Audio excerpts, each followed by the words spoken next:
besties, welcome back to my channel. If you are new here, hi, hello, my name is Liv and we do weekly pick a card videos here every week on this channel. So if you like what you see, be sure to hit the subscribe button, turn on your notification bell and join our family. And if you are returning, hi bestie, I love you and I'm so happy you are here. Thank you for coming back and being a part of this family. You will never know how much I truly appreciate and adore you. So thank you so much. So for today's video, I am so excited. I think it's going to be so fun. My chair is so squeaky. I don't know what her problem is today. All right, but we are doing a video all about what does this next chapter of your life hold for you? And we're kind of doing a play on the whole chapter thing. And this actually was my fiance's idea, so I will give her credit. Okay.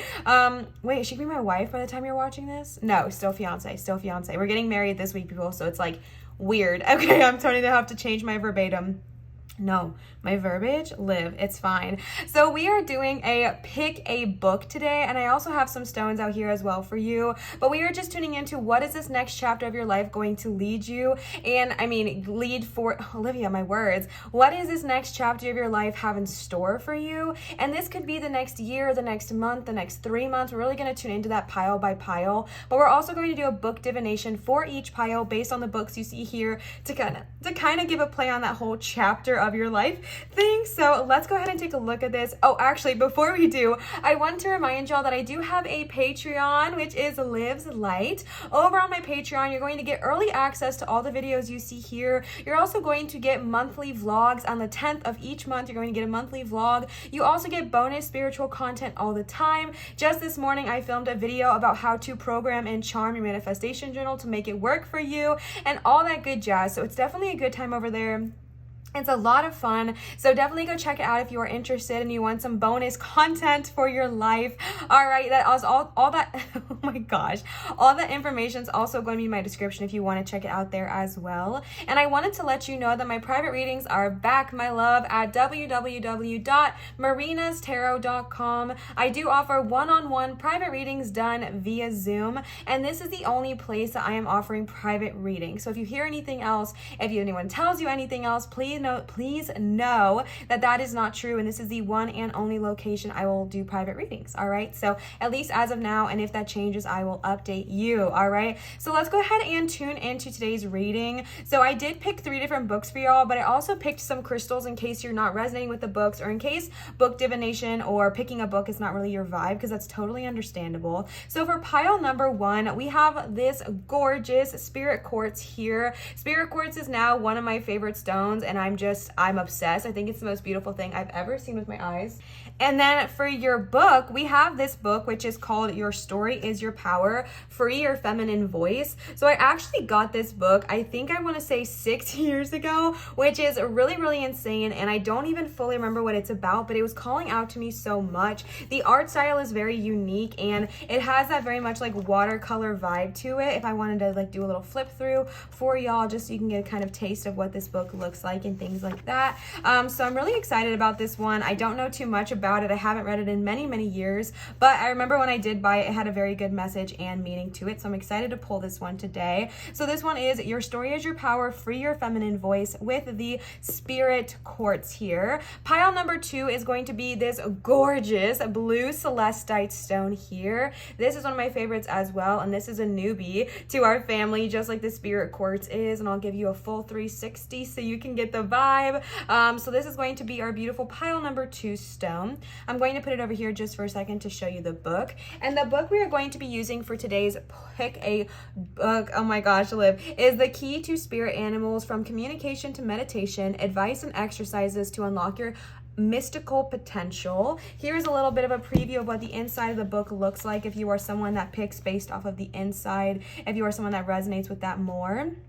And again, we're going to do a book divination for each pile based on the books that you chose. All right, so that is going to be pile number 2's book. And then pile number 3, we have a classic coming in here with The Secret, of course. But starting with first, we have this carnelian stone. I wanted to go with a raw theme today, but this carnelian really called out to me. And I don't know if y'all see it, but there looks like there is a face with 2 eyes, a nose, and a mouth here in this stone. And ever since then, I feel really connected. Like ever since I've notice that. I feel so connected to this stone, so maybe you are as well. And then on the back of the stone, we have some beautiful marbling here too. Okay, so if you are resonating with this stone, this is a carnelian palm stone. And the book that we have today is a classic, The Secret, all about manifestation. This is the 10th anniversary edition. Again, if you are someone who likes to see the inside of the book, this is what the inside of this book looks like. The Secret is one of my favorite books, as well as one of my favorite movies. I think it is just something that if you are ever into the law of attraction or you want to know about it, it's just such a staple to just at least watch or read once to just kind of get the idea and get the general gist of it. All right. So those are going to be your 3 piles. If you are new to pick a cards, pick a piles, pick a whatever, you can pick in a plethora of ways. So just really trust your intuition through this journey. If you were called to either of these stones, whether it's through seeing the thumbnail or when you clicked on this video and I showed you up close and personal, trust your intuition and listen to that pile. If you were called to one of the books, listen that way. If you like the numbers 1, 2, or 3, if you want to scroll down to the description and see if your lucky number is next to the pile time code, really whatever works for you, whatever resonates for you, have fun with it. All right, I just really want to get across to you that you cannot pick wrong. All right, whatever pile you pick, whatever message comes across, I am setting the intention here with spirit that you will receive something from this reading. That doesn't mean that every single thing is going to be for you, but I am setting the intention that if you picked on this reading, you picked on these piles, you were meant to receive something from this reading. With that same vein, if you read something or if you hear something and it doesn't resonate with you, take it and throw it away. That's totally fine. All right. So I'm going to give you some time with some meditation music. During this time, you can ask your guides to speak loudly to you. Ask them, which pile are you meant to pick? Maybe you're moving into a new stage of your life. Maybe you're starting a new job. Maybe it's just the year that has been starting. Whatever it looks like for you, this is timeless. So whenever it shows up, it is meant for you. But really just tune into that energy of what is happening in this next chapter of my life. What can I expect? What should I look out for? Career, business, finances, etc. Like, what do I need to be expected in love? Whatever it looks like for you. Just ask those questions, set those intentions, and pick your pile with the music. All right. So without further ado, I'm going to play some music and I will see you cuties for your pile pick.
Pile number 1 with our gorgeous spirit quartz here. Like I said, I've recently come into having this beautiful stone into my life and I just can't stop obsessing over it. I don't know exactly what it is, if it's the way it shines, the way it sparkles, the purple, the pastels, I don't know, but I am obsessed with this stone. So absolutely wonderful, wonderful, fabulous, absolutely awesome pick. So we are going to actually do the book divination towards the end of your reading. So I'm going to put this to the side for now. And we're going to start with our card pulls and then we're going to get into the book divination towards the end. All right. So let's go ahead and tune in to our beautiful pile number 1, our spirit quartz. Spirit, what is next in store for our beautiful pile number 1? What is coming up in their life? Okay.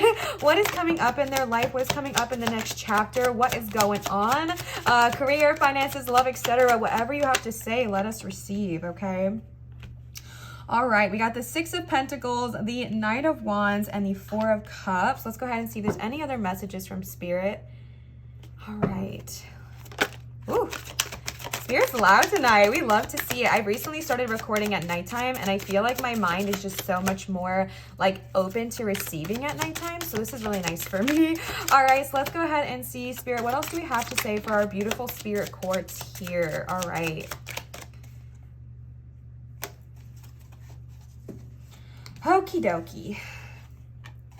All right, you also got the King of Wands and the Six of Cups. All right, 2 sixes, the Knight of Wands, the Four of Cups, and the King of Wands. I'm going to adjust these real quick to make it more aesthetically pleasing, and I'll be right back.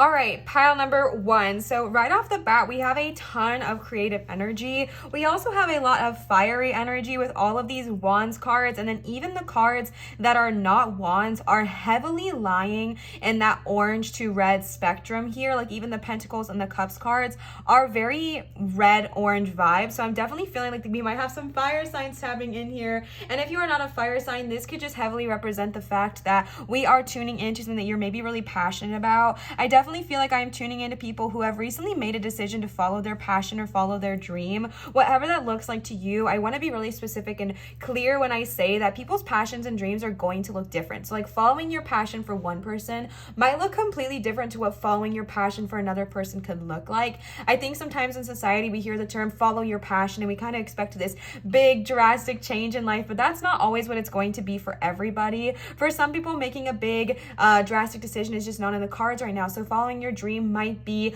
wearing clothes that finally make you feel really, really comfortable out in public instead of hiding behind the shadows. Or following your dream might be going by a name that you never felt comfortable identifying as, or like that you never felt comfortable asking people to call you before, but now you're able to kind of gain that confidence kind of thing. And then for some people, it might be quitting your job and starting your own business. Like there's so many variables here, and that's kind of what I'm feeling. I'm definitely not tuning into just one way or the highway. There's definitely that mixed, beautiful energy of some people it's going to be a big drastic decision, some people it's going to be smaller, and both are incredibly valuable and equal. And I want to make that known, okay? So as far as finances go, you have a lot of luck here in this area. I feel like with your finances, you're starting right off the bat with the Six of Pentacles. The Six of Pentacles is a very, very encouraging card. I'm so sorry about the glares. Like I said, it is nighttime, so I can't really help that, but I'll do my best. The Six of Pentacles to me gives me the vibes of like, all right, I am ready to give back. I am ready to give my generosity. I feel like this is saying you're going to be at a point where you're able to give back financially to those who have kind of supported you along your way, which means that I feel like you're going to come into a lot of abundance in this next chapter of your life. But a message I'm being very, very clear to tell you is that until you get to that point where you can give back financially, Spirit is asking you to get creative in other ways of giving back, because generosity, gratitude, giving is a very powerful vibrational frequency, and it's really important for us to tune in and tap into that more. I myself am trying to get better about being generous. Not that I'm like selfish or anything, but I think it's kind of something that kind of sits on the back of my mind sometimes, like, oh, I need to give more, I need to like be more generous.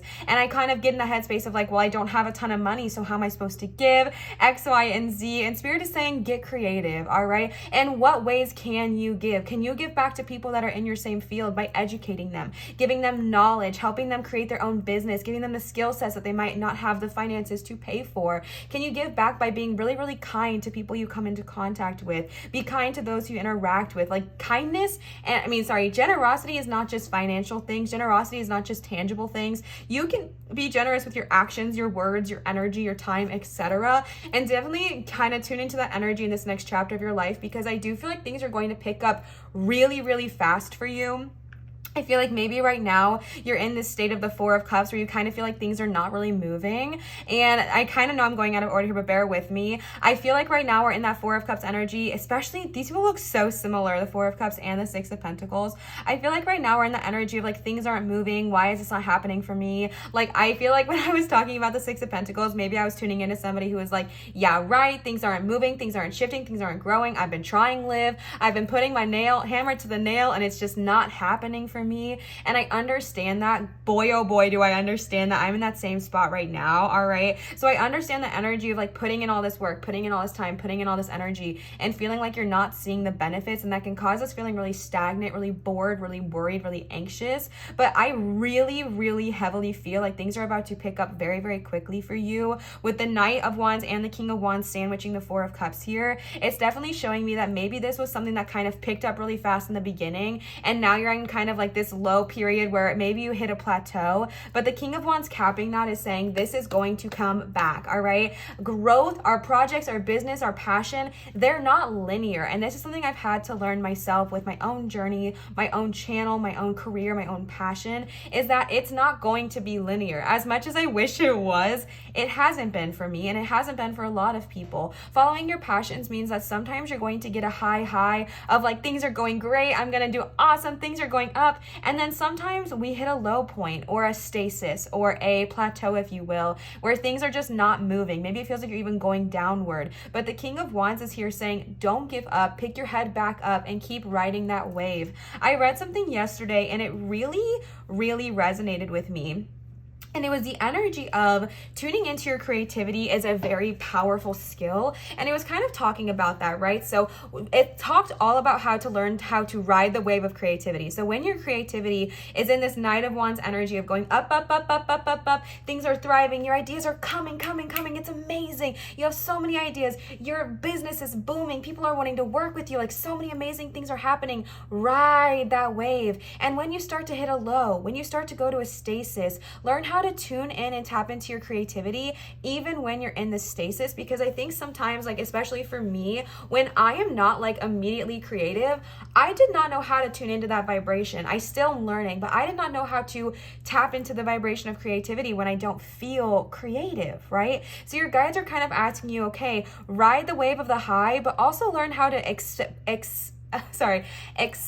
and acknowledge the low, right? And I'm not saying it's bad, but kind of think of it as like ebb and flow. Ebb is high, we're going. And then we go into our flow state where we're a little bit more relaxed, and it's still beautiful to enjoy that slow ride. And sometimes it feels discouraging, and I understand that, but your guides are asking you to kind of tune into the ability of tapping into the vibrational frequency of your creativity. And for you, I think you're going to tap into it via meditation. I'm seeing that with both the Four of Cups and the Six of Cups, the Six of Pentacles, that look like they're both kind of meditating in that state. And so I feel like for you, it might be a very beneficial thing to tap into meditation when you're feeling in your lows, when you are feeling like things are getting bored, when you're feeling like there is a stasis happening, when you're feeling like things are not growing as you would like them to. Tap into meditation and ask them to give you the guidance of how to tap into the vibrational frequency of creativity to get back on that high. All right.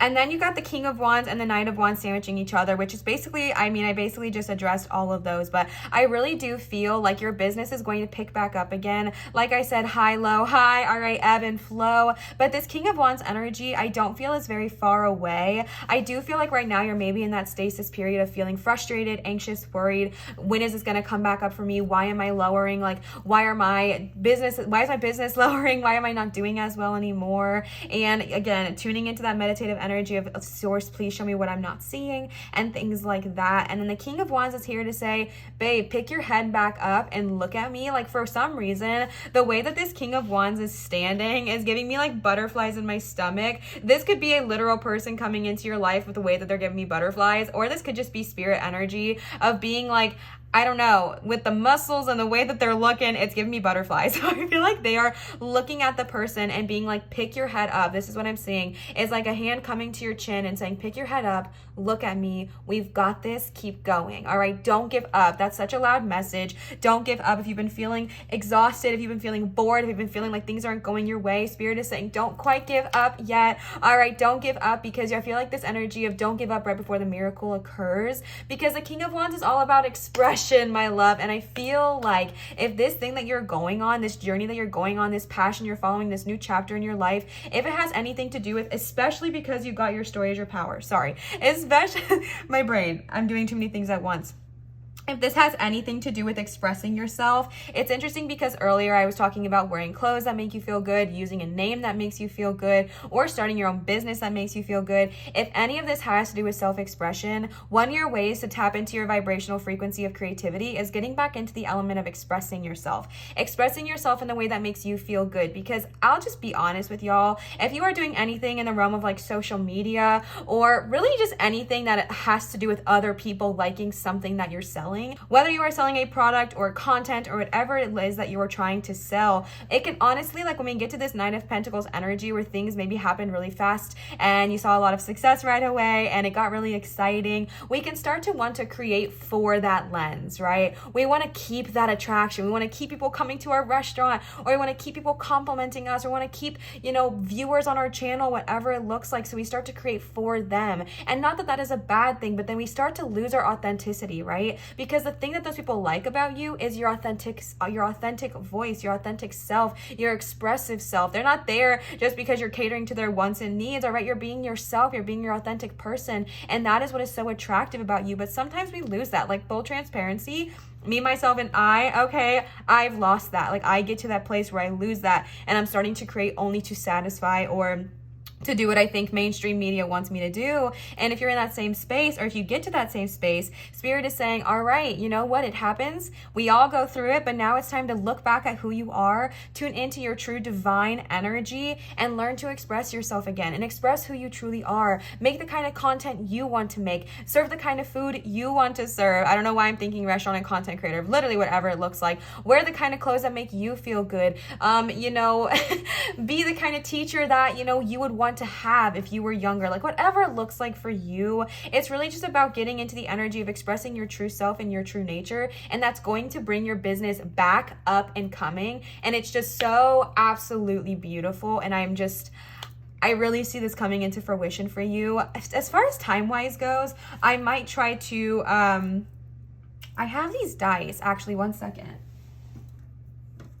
All right, so I have these dice that Psychic Lauren actually gifted to me. They are super cute Astro dice. Here's the thing, I don't really know how to use them, but I do have one that has numbers on it. So what I'm going to do is I'm going to roll this die and see a time frame that is wanting to show itself to us at the end of this specific spread, because I want to say my feels about the Six of Cups, but we're going to try that. It might be fun. It might be not fun. Take it with a grain of salt. I don't really know what I'm doing with Astro dice, but I think it could be fun, and Spirit was kind of calling me to do that. And then here, ending with the tarot, you got the Six of Cups here. Excuse me. And with the Six of Cups showing itself here, normally to me, the Six of Cups gives me very nostalgic vibes, really like going back to your childhood vibes. But I'm going to be fully honest with you with what I'm getting from this. And I just read this meaning the other day, and it just like broke my brain into a million pieces, and I just absolutely loved this meaning. And what I'm getting, and this is the reason I'm saying that, is because this is the message I'm receiving for you as well, is that the Six of Cups, when looked at a certain way, can definitely represent going back to inner childhood, going back to places and things that maybe have formed your identity around yourself, and looking at those with a different lens. And what I mean by that is maybe you are someone who, whether somebody said something to you at one time about you're too tall, you're too big, oh my gosh, you're huge, oh my gosh, you're so small, eat a hamburger, you can never be a successful business owner, you think you can own a restaurant, what makes you think you could be a life coach, you're just not funny enough, like you're not creative, I don't know, why don't you stick to doing X, Y, and Z? All right, if we've heard those things before, which unfortunately pretty much all of us have heard a variety of those things in our lifetime. I wish I could say that we haven't, but it's just, it happens, okay? And sometimes we can take on those comments as our truth, our reality. Maybe it's something that a parent has said to you. Maybe it's something that a parent has taught you that we take on as our reality. And you are being called in this next time, in this next chapter of your life, to really look at these conditionings, these beliefs, these stigmas that have been placed upon you, whether from parents, teachers, friends, social media, society, whoever, religion, looking at these things that have been placed upon you, identifying them, and if they do not serve you, releasing them and rewriting the narrative to best serve you. This is something I have been doing in the year of 2022, and it has been hard. It has been emotional, but it has been life-changing. I have gone back and looked at all these things from my childhood, from what people have told me in my life that I thought were my truth, and realized that I actually don't really believe or resonate with that at all. And it's just what I thought I had to believe because of what people told you. This is the truth, right? This is what you have to believe. So you take that on as your own. But if you're ready to release those stigmas, it's time, all right? And I want to give the message I always give: good of all, harm to none, okay? Good of all, harm to none, including yourself. But I'm kind of tuning into if you were told that, all right, we'll do a very simple one here that resonates with me personally. All right, men and women are the only way to be. A man is supposed to marry a woman, and that is in the eyes of God, and that's the right way it should be.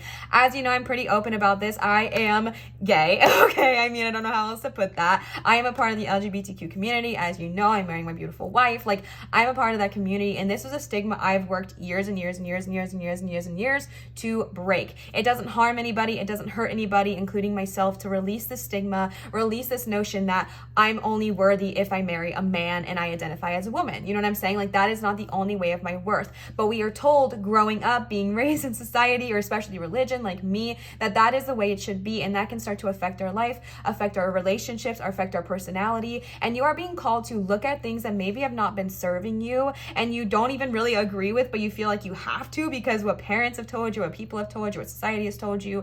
And Spirit is saying it's time to release what does not serve you. All right, now we're gonna go ahead, and I just want to say for this next part, take it with a grain of salt. This is not a guaranteed timeline. I don't know what I'm doing with the Astro Dice, but I was called to do this with you, okay? So if you like it, if you resonate with it, claim it and let it be yours. But if you do not care about the number I'm about to like roll, no big deal, okay? No big deal. But we're going to set the intention, Spirit, with this beautiful Astro Dice that was so kindly gifted to us by Psychic Lauren. Thank you so much, Queen, if you are watching. Thank you so much for these dice. Spirit, please show us a time frame of when these events are going to start picking back up again, when this business, when this next energy coming into their life is going to kind of get back into the fast-paced, expressive energy.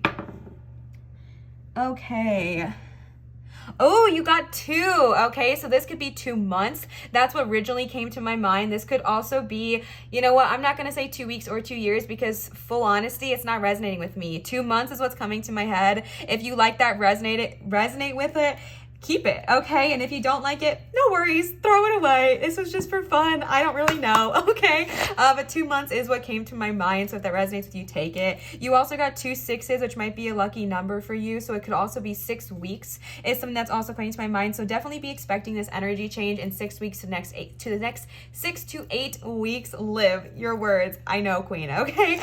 So let's go ahead and see. I also do think it's interesting, before I pull the next cards, that your book, like the book that you chose, these are the exact colors, like the exact colors of this book is what we see here in your spread. So I can confidently say I really think you picked the right book in this energy. All right, so let's go ahead and tune in. The next cards we are using are the Soul's Journey Oracle cards here. Spirit, what do we have to say for our beautiful pile number 1 with our spirit quartz? Any additional messages, any additional meaning? All right, we got fear. I realize that I am testing my resolve to live in the energy of love. So interesting, because I was just kind of feeling that fearful energy when I was talking about the 6 of Cups, when I was talking about kind of going back and looking at our past and looking at things that have not been serving us. That can be really scary, to address things that are not serving you. It can be really scary to sit in those emotions and really fully feel, all of this stuff that has been going on that we've maybe been trying to avoid or not address. That can be very, very fearful. So if that fear arises, take a few deep breaths. And a message I'm getting for you as well is to ask the Courage Dragon. That is a spirit guide. All right, you can ask the Courage Dragon to kind of come in and give you the courage and the strength that you may be looking for. Another message I'm getting here with the fear is that if you are in this 4 of Cups energy right now, where you're feeling really stuck, if you're feeling really discouraged in your business, your career path, your passion path, whatever it looks like for you, if you were on a high and now you're on that low ebb and flow energy, and you're starting to be afraid of it never coming back up again, similar, babe, okay, like same energy. If you are feeling that vibe right now, if you are feeling fearful, afraid, worried that things are not going to work out, your spirit guides are here to remind you that they are. And it's time again to, and I know easier said than done, I want to say first and foremost, easier said than done, but it's really time right now to as the best that you possibly can. Release the fear upon your guides. Ask them to take this fear away from you. Ask them to put it on their shoulders and fly away with it and give it to Gaia and turn it into light source energy. And to help you look at the energy of love, help you focus on the energy of healing, help you focus on the energy of recentering and turning back into your passions, turning back into your self-expression, turning back into becoming who you always were. Even the colors here are very resembling of especially that King of Wands vibes. So I'm going to go back to that there for a second because he's who is calling out to me. Tuning back into the energy of self-expression, whatever that looks like for you, singing, dancing, talking, dressing the way you want to, creating the way you want to create, like literally whatever it looks like for you. There is no expectation being placed here. Whatever it looks like for you, start to focus more on your self-love journey, start to focus more on your self-expressive journey, and the tides will turn with you. All right, let's go ahead and see if there are any other messages for our beautiful pile number 2.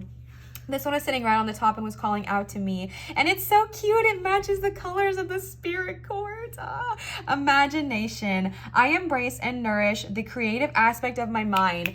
Period. Okay, this is exactly what I was saying when I was talking about earlier, the ebb and the flow, and learning how to tap into the energy and the vibrational frequency of creativity. This is telling you, especially with the 4 of Cups here, okay, through meditation, through healing, through working with your inner love, because Cups represents emotions and relationships, and right now these relationships are about you, boo. Okay, I embrace and nourish the creative aspect of my mind. Ride that wave when it's high, and then listen to it when it's low, and see what is it needing from me. Like, is my creative mind needing more expression? Is my creative mind needing to express itself freely without me putting it into a box of what I think it should be, etc.? Allow your creative mind to roam for the good of all and harm to none. Let your creative mind express itself freely and go and flow, and ride that wave. All right, ride that wave because it's going to come back up. Let's go and see if there are any other messages for our beautiful pile number 1 with our spirit quartz here. Spirit, what do we have to say?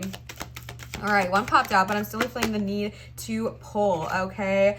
This is exactly what I was tuning into with the 6 of Cups, which is so interesting because I've never read it this way until really yesterday and today. You got the guilt card. I release any beliefs that no longer assist in my soul's growth.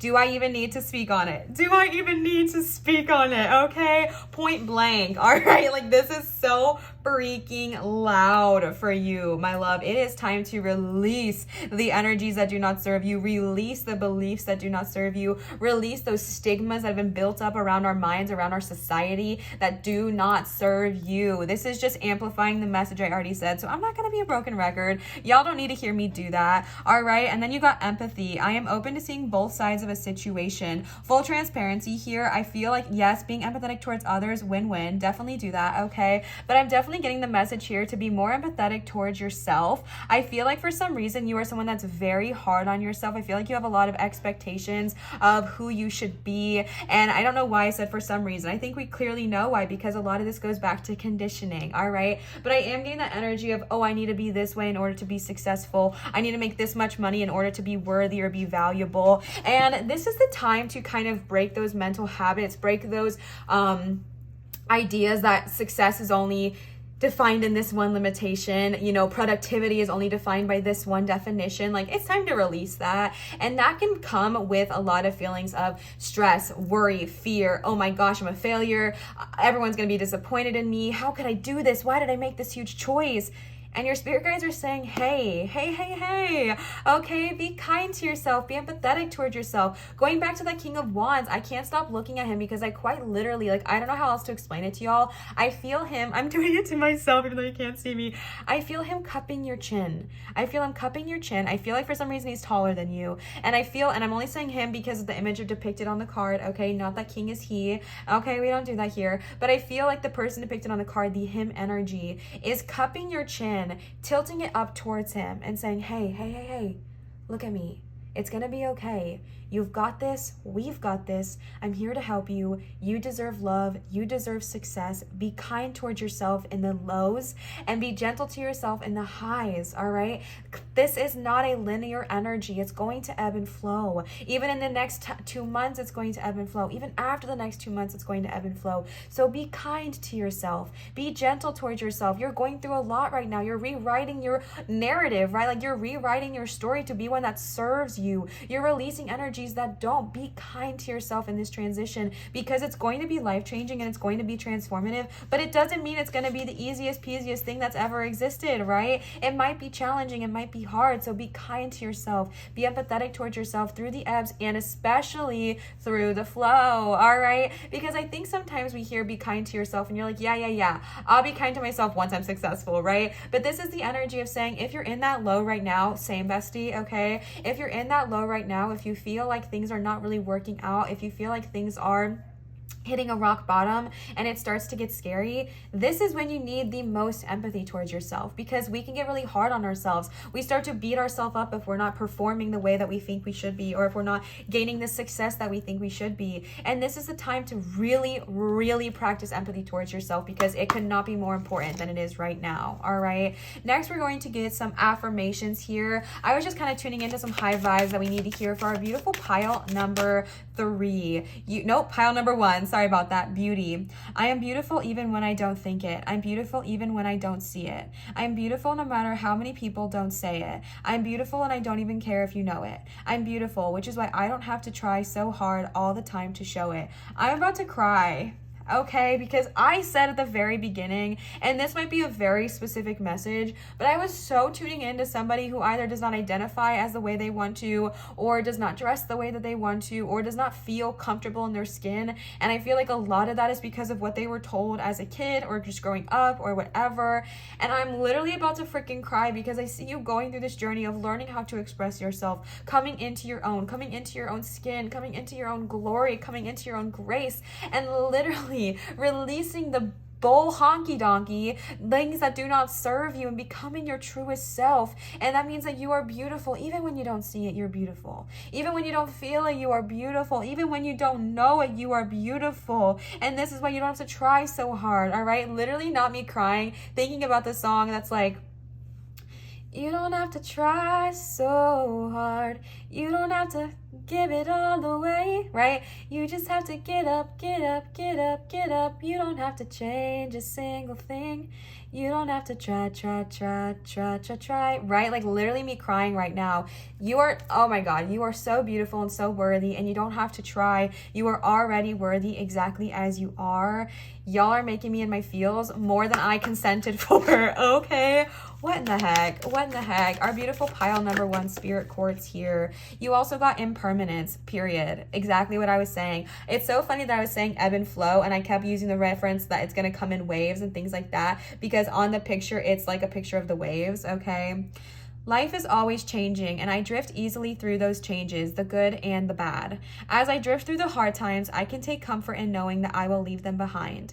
And as I drift away from good times, I take comfort in knowing that more will come my way. Impermanence is an equal opportunity non-entity. All right, exactly what we've been talking about. I feel like these cards are just not mocking, but mimicking what I've already said, so I don't want to like really shove them down your throat, but I am getting that vibe of things are impermanent, right? You're going to go in the ebb and the flow, and if you're in the flow right now, get excited for the ebb. This is me assuming that the ebb is the good and the flow is the bad, which I don't think is true, but if you're in the low right now, just know that that is going to change and the high is on its way to you. All right, let's see. Are there any other cards for our beautiful pile number 1 spirit quartz? Spirit guides, what do we have to say for spirit quartz pile number 1? Ooh, okay. Trust. I trust that everything will be okay in the end. Partly because I simply know it in my gut, but also because it's way more fun to live with trust and confidence than to be a defensive wiener. Okay, it is a blind mice being led by a mouse. Or no, it's a blind bear being led by a mouse. Okay, sorry, I cannot get the visual right in my head. That's so beautiful. Your guides are saying relax, babe. Easier said than done. Don't have to tell me, okay, I know. Easier said than done, but they have your back. They have your back. They want the best for you. They want you to succeed, and they want amazing things for you in your life. And they're asking you just to trust them. And if you're having a hard time doing that, totally understandable. But if you have a guide that you resonate resonate with. Especially a dragon is coming to my head for you today. But if you have a guide, an archangel who you resonate with, an archangel who serves you, like best serves your highest good. I don't mean like he's your servant, but if you have a god, a goddess, a goddess, a guide, an entity that you work with, just ask them to really help you in this time, and they will. Okay, they want to be there for you. And the last cards we have today are the Believe in Your Own Magic, because I just feel like it was super appropriate. And then we're going to get into the book divination for a beautiful, beautiful spirit quartz pile number 1. What do we have?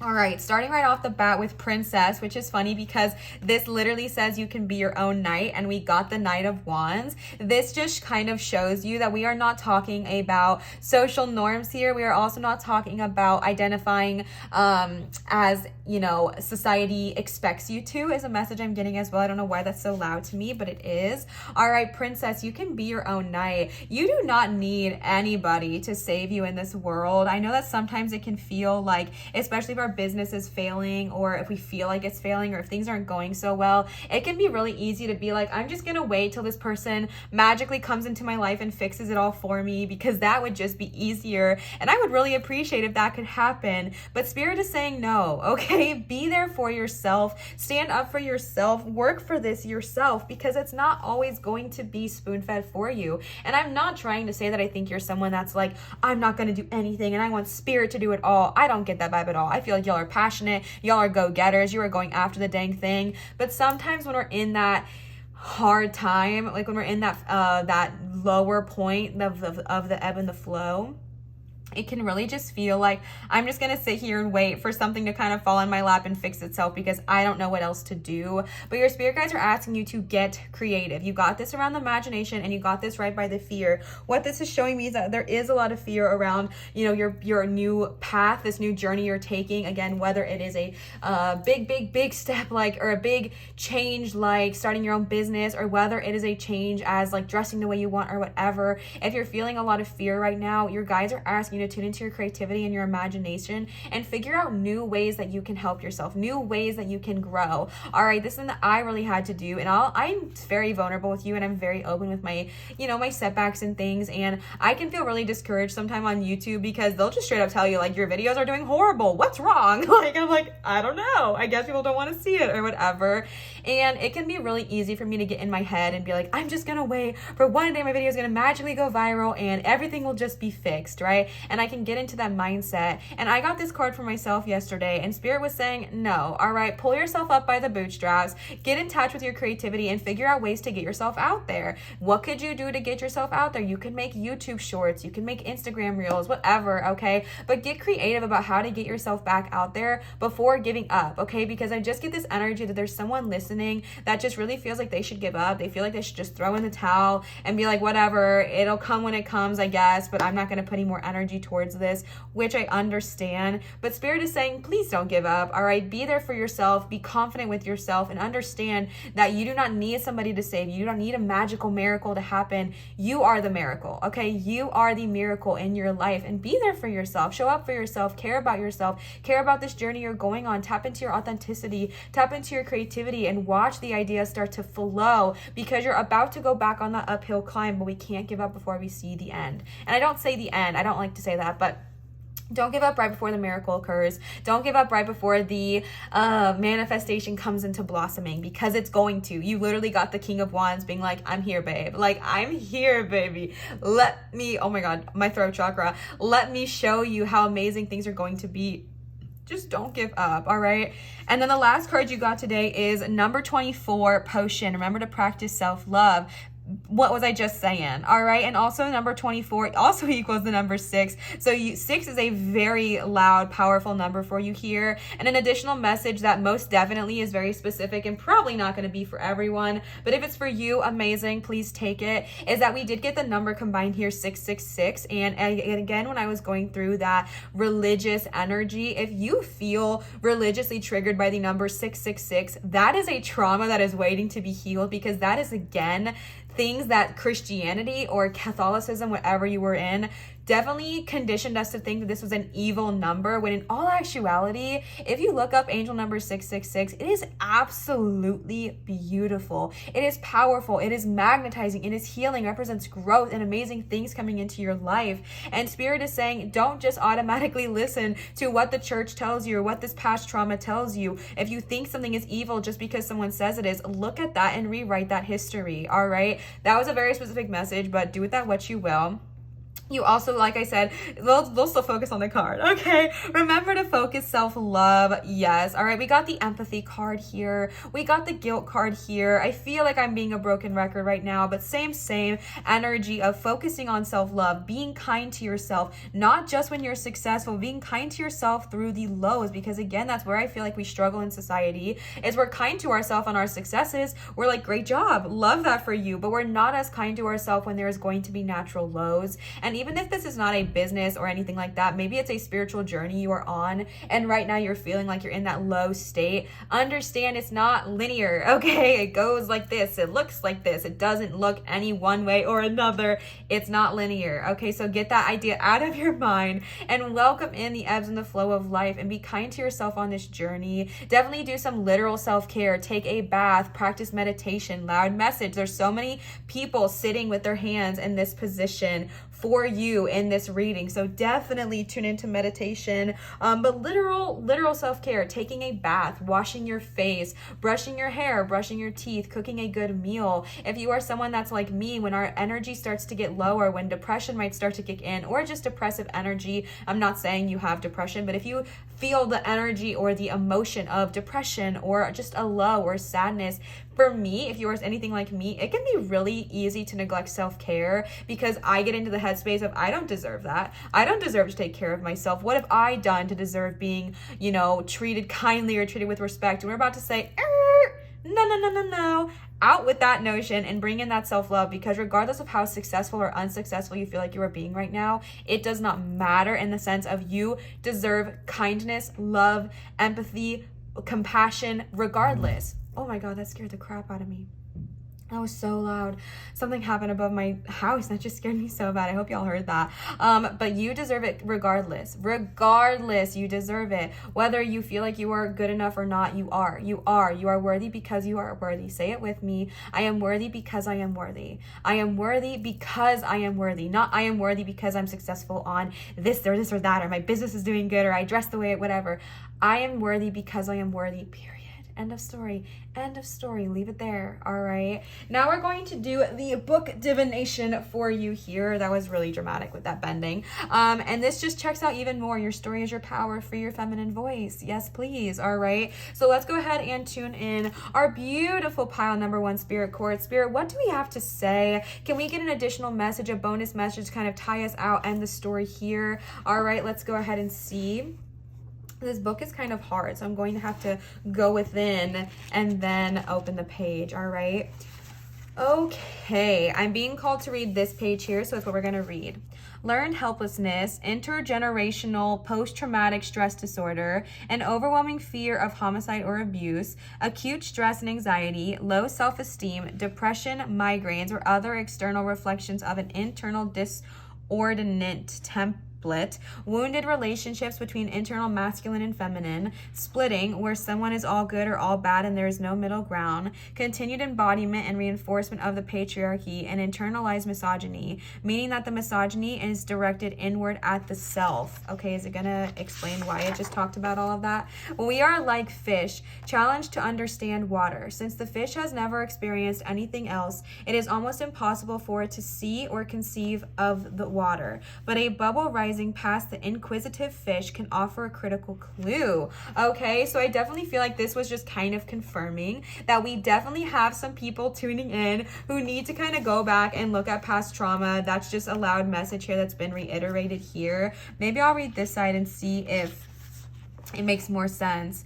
The most insidious side effect of patriarchy is misogyny. This is so loud because I really feel like I was tuning into that in the beginning. While sexism is a prejudice or stereotype on the basis of sex, misogyny is defined as a hatred of women. More specifically, misogyny can manifest as indifference to women's needs, aggressive attempts to coerce or keep women controlled, enjoyment of women's misfortune or oppression. The psychological effects of culture misogyny on girls are astounding. By the time a young girl is 6 or 7 years old, she has already begun to formulate an internal template based on the countless impressions that have told her men are superior to women. Again, take what resonates and leave what doesn't. Even if this is like not vibing with you, you can remove the women from it if that's not what's resonating. But I definitely am tuning into that energy of going back to those inner child conditionings, okay?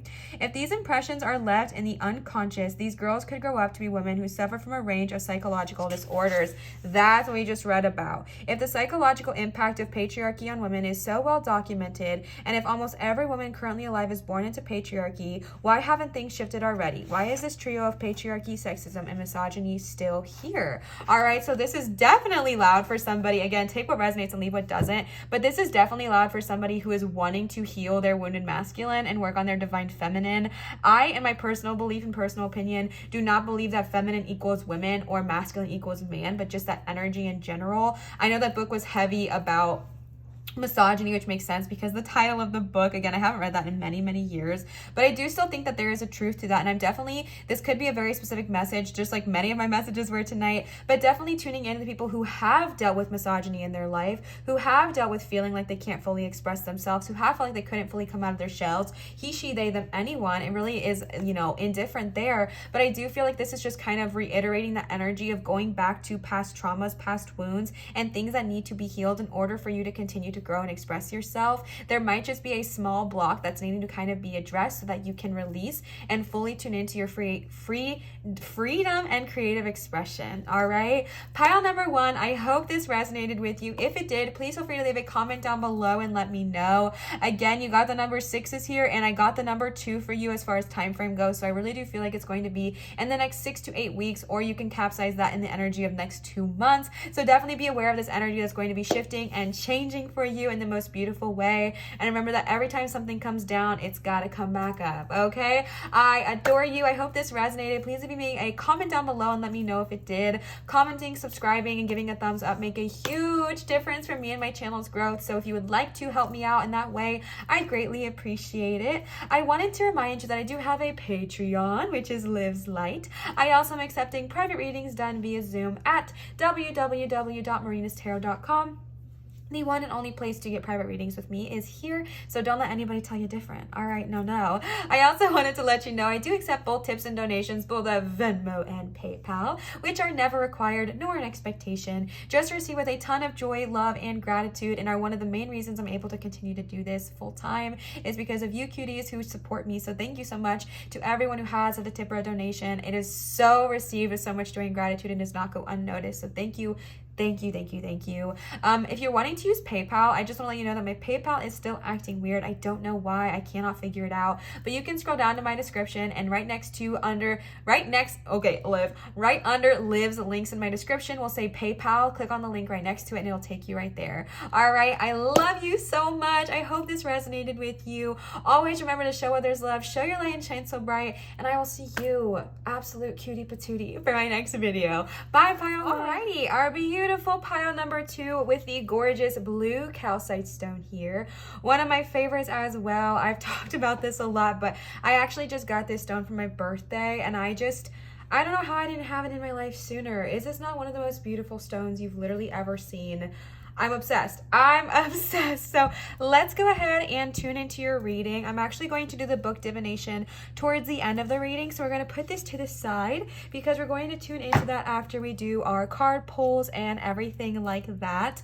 Also, I got inspired in the last pile to use some astro dice. These were gifted to me from Psychic Lauren. You guys might know her from YouTube. We also did a collab together recently. Now, let me just say, I don't really know much about astro dice or like how to use them or anything, but there is one die specifically here that has numbers on it. So I have been using this in the last pile to kind of gauge and see a general time frame.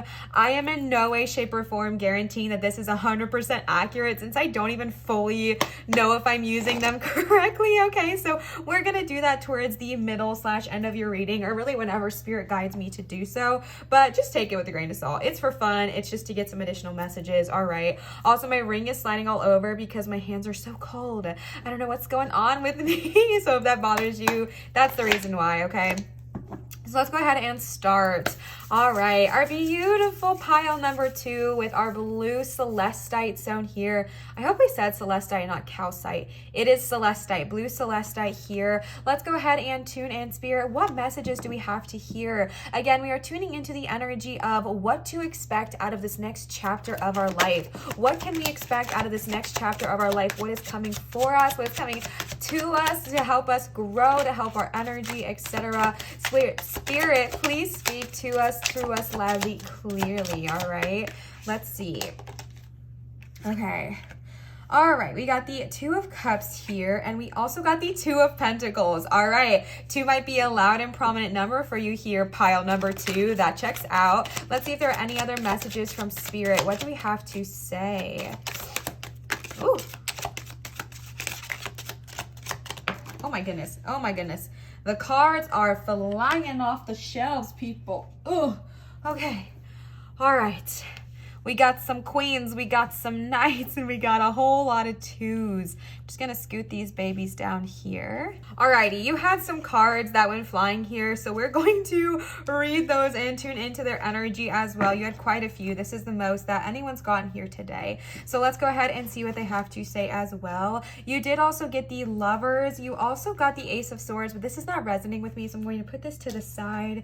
You also got the Knight of Cups here, and then we also got the 4 of Wands. I'm going to adjust everything and be right back.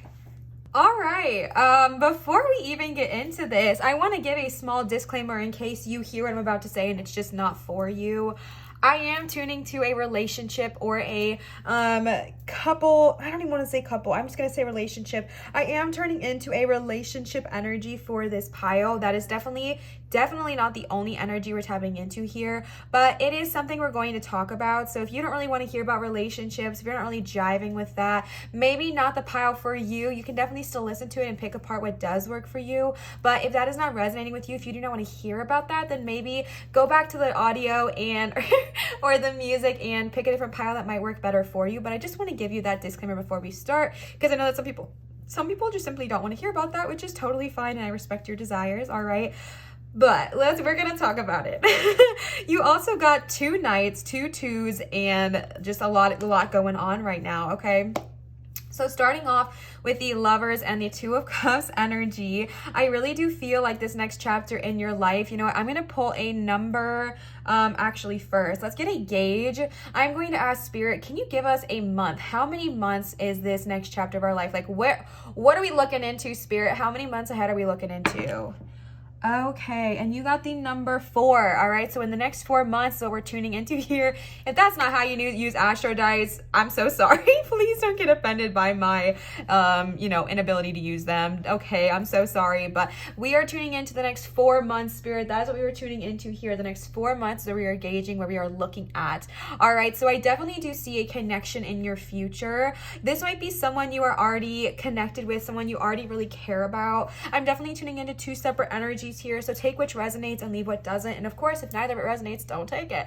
All right, but with the Lovers here showing up and the 2 of Cups, this could be one energy of someone that you're maybe already committed with, someone that you already really care about. I do possibly see an engagement in your future. If you've been wanting to get engaged to this person, if you've been wanting to be wed to this person, that is definitely something that could be in your future in the next 4 months. Obviously, things can change. Nothing is definitive, so I'm not like guaranteeing in the next 4 months you're going to get engaged if you want to, but just put the energy out there and see what happens. But then I'm also tuning into this energy of somebody who maybe is not in a relationship and maybe has not even been asking for one or wanting to receive one, but I kind of get this feeling that it's one of those you get it when you're least expecting it kind of vibes, if I'm being fully honest with you.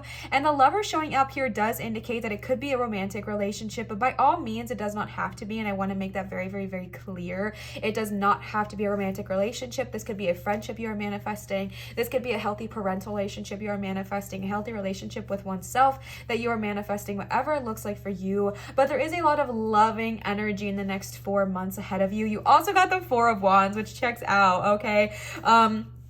So the lovers to me does, especially in this tarot. So like sometimes when you see the lovers, it can represent like a love with oneself, which I definitely still think is still represented here. And this is also the sign of the Gemini. So I might have some Gemini babes tapping in. All right, what's up, Gemini? I'm a Gemini rising, so I love you. Okay. But this could also 100% be representational of a love coming into your life, and one that I think is going to be very, very strong. One that I think is maybe going to sweep you off your feet. Like I said, I think it's going to be one of those things where you get it when you least expect it kind of vibes, and that is definitely what I'm seeing here with you. With the Two of Cups, I really want to say that I feel like this connection is going to be one of a lot of harmony and balance. You do have quite a few messages of balance coming into play here, and I feel like this is going to be a connection of a lot of harmony and balance coming into your life. I feel like this next chapter is going to bring someone into your life that really gets you and understands that you need your own space while being your own person, but can still connect with one another. Because the way that this artist depicted the Two of Cups is similarly to like when you're getting married and you share the, you know, the cup or the piece of cake or whatever it is with your person. But this way, they're actually still serving themselves, right? So like this person is still serving themselves with their own cup, and this person is serving themselves with their own cup. Are they still being connected with one another? Are they still sharing energy? Absolutely. But while they are sharing energy, while they are linked arm in arm, they are still watering their own soil. They are still nourishing themselves and drinking out of their own cup. Why this is so important is because I really do feel like this connection is one, and if it's not one that you have right now, maybe start manifesting that shift. All right, because I do feel like this is someone that's going to be able to allow you to be yourself, allow you to nourish yourself, allow you to find your independence, your creativity, your own self, while still being with them. That's how my relationship is currently, and I really don't know how I would survive if it was any other way, because I am an Aquarius. I like to be on my own. I like my own independence. I like to find myself. I like to be by myself, but I still am committed. I still like to be connected to this person I'm with. I still like that energy, but you're still able to be yourself, find yourself, connect with yourself, and that is so loud, so powerful, and so beautiful. So definitely be open to those relationships, friendships, connections that are coming into your life in the next 4 months. I feel like this is one that's going to feel familiar to you. So if it might, like I said, it could be already someone that's in your life and Spirit is saying prioritize that connection, or this could be someone that might be entering in your life in the next 4 months. If you've recently moved somewhere new, this could be someone that's going to be entering in that energy. If you've recently made a big change in your life, maybe you switched jobs or switched careers or started a new job, this might be someone at your workplace, or again, this could be someone you already know and they're kind of telling you to prioritize that relationship right now and really seek the benefits there. And then we got the Pentacles back to back. With the Two of Pentacles here and the Knight of Pentacles here, I feel this honestly really I feel a lot of harmony in this energy. I feel like there's almost like a baby and a grown-up energy, and I'm not saying that those are the ages of you or anything like that, but just like this energy that started with the Two of Pentacles, where I feel like you maybe had an idea to pursue something different, a new career path, a new job, a new source of revenue, a new educational course or something like that, and maybe when doing this job, maybe when taking this next step, maybe it made your cash flow kind of tight, maybe it made things a little bit more stingy than you would rewind, okay, maybe it made things a little bit tighter than you previously had, and that can be really, really hard, but I feel like you are adjusting to this well, and if you feel like you are not adjusting to this well, I think you are going to adjust to this well. It is a big adjustment to go from making X amount of money to then making maybe a little bit less because you're pursuing a new career or whatever it looks like for you.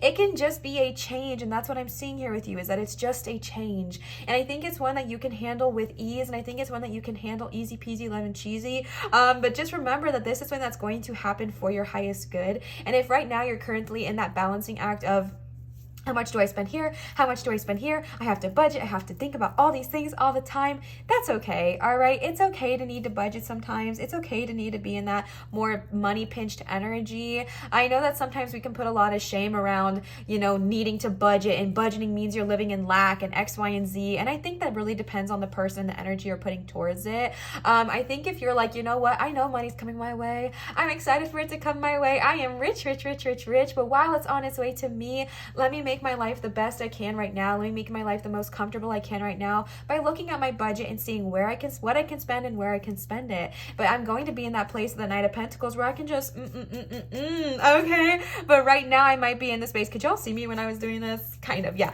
But right now I'm in the space of understanding that it's okay to need to budget. It's okay to kind of get into that energy of, okay, maybe not right now, but maybe later. And that's all right. I've been in that space before. I'm still in that space because I'm on my own self-employment journey. And no, it's not easy. And yes, it can be hard, but it's really, really worth it, especially when you're pursuing something that you desire. And I really do feel like this connection coming into your life is one that's going to understand, like, hey, it's okay. I don't need all these material things. I definitely feel like the person coming into your life, whether they're already in your life, that you already love, or one that's going to be entering soon, I really do feel like they're going to be someone that understands that, you know, materials are not everything, and they are wonderful and they are fun and they're a great time, but the real beauty of you is your heart, your soul, and your connection, and that's what they more, you know, enjoy and more rely on. And I feel like you're going to attract that connection to you. I feel like you're not going to be one that attracts just someone that's so monetary based. Not that monetary based is bad, but I feel like right now for you and your goals, it's important to have someone in your life that's not just 100% focused on the monetization or on the material things. And I do feel like that person's going to be in your life in this time as well.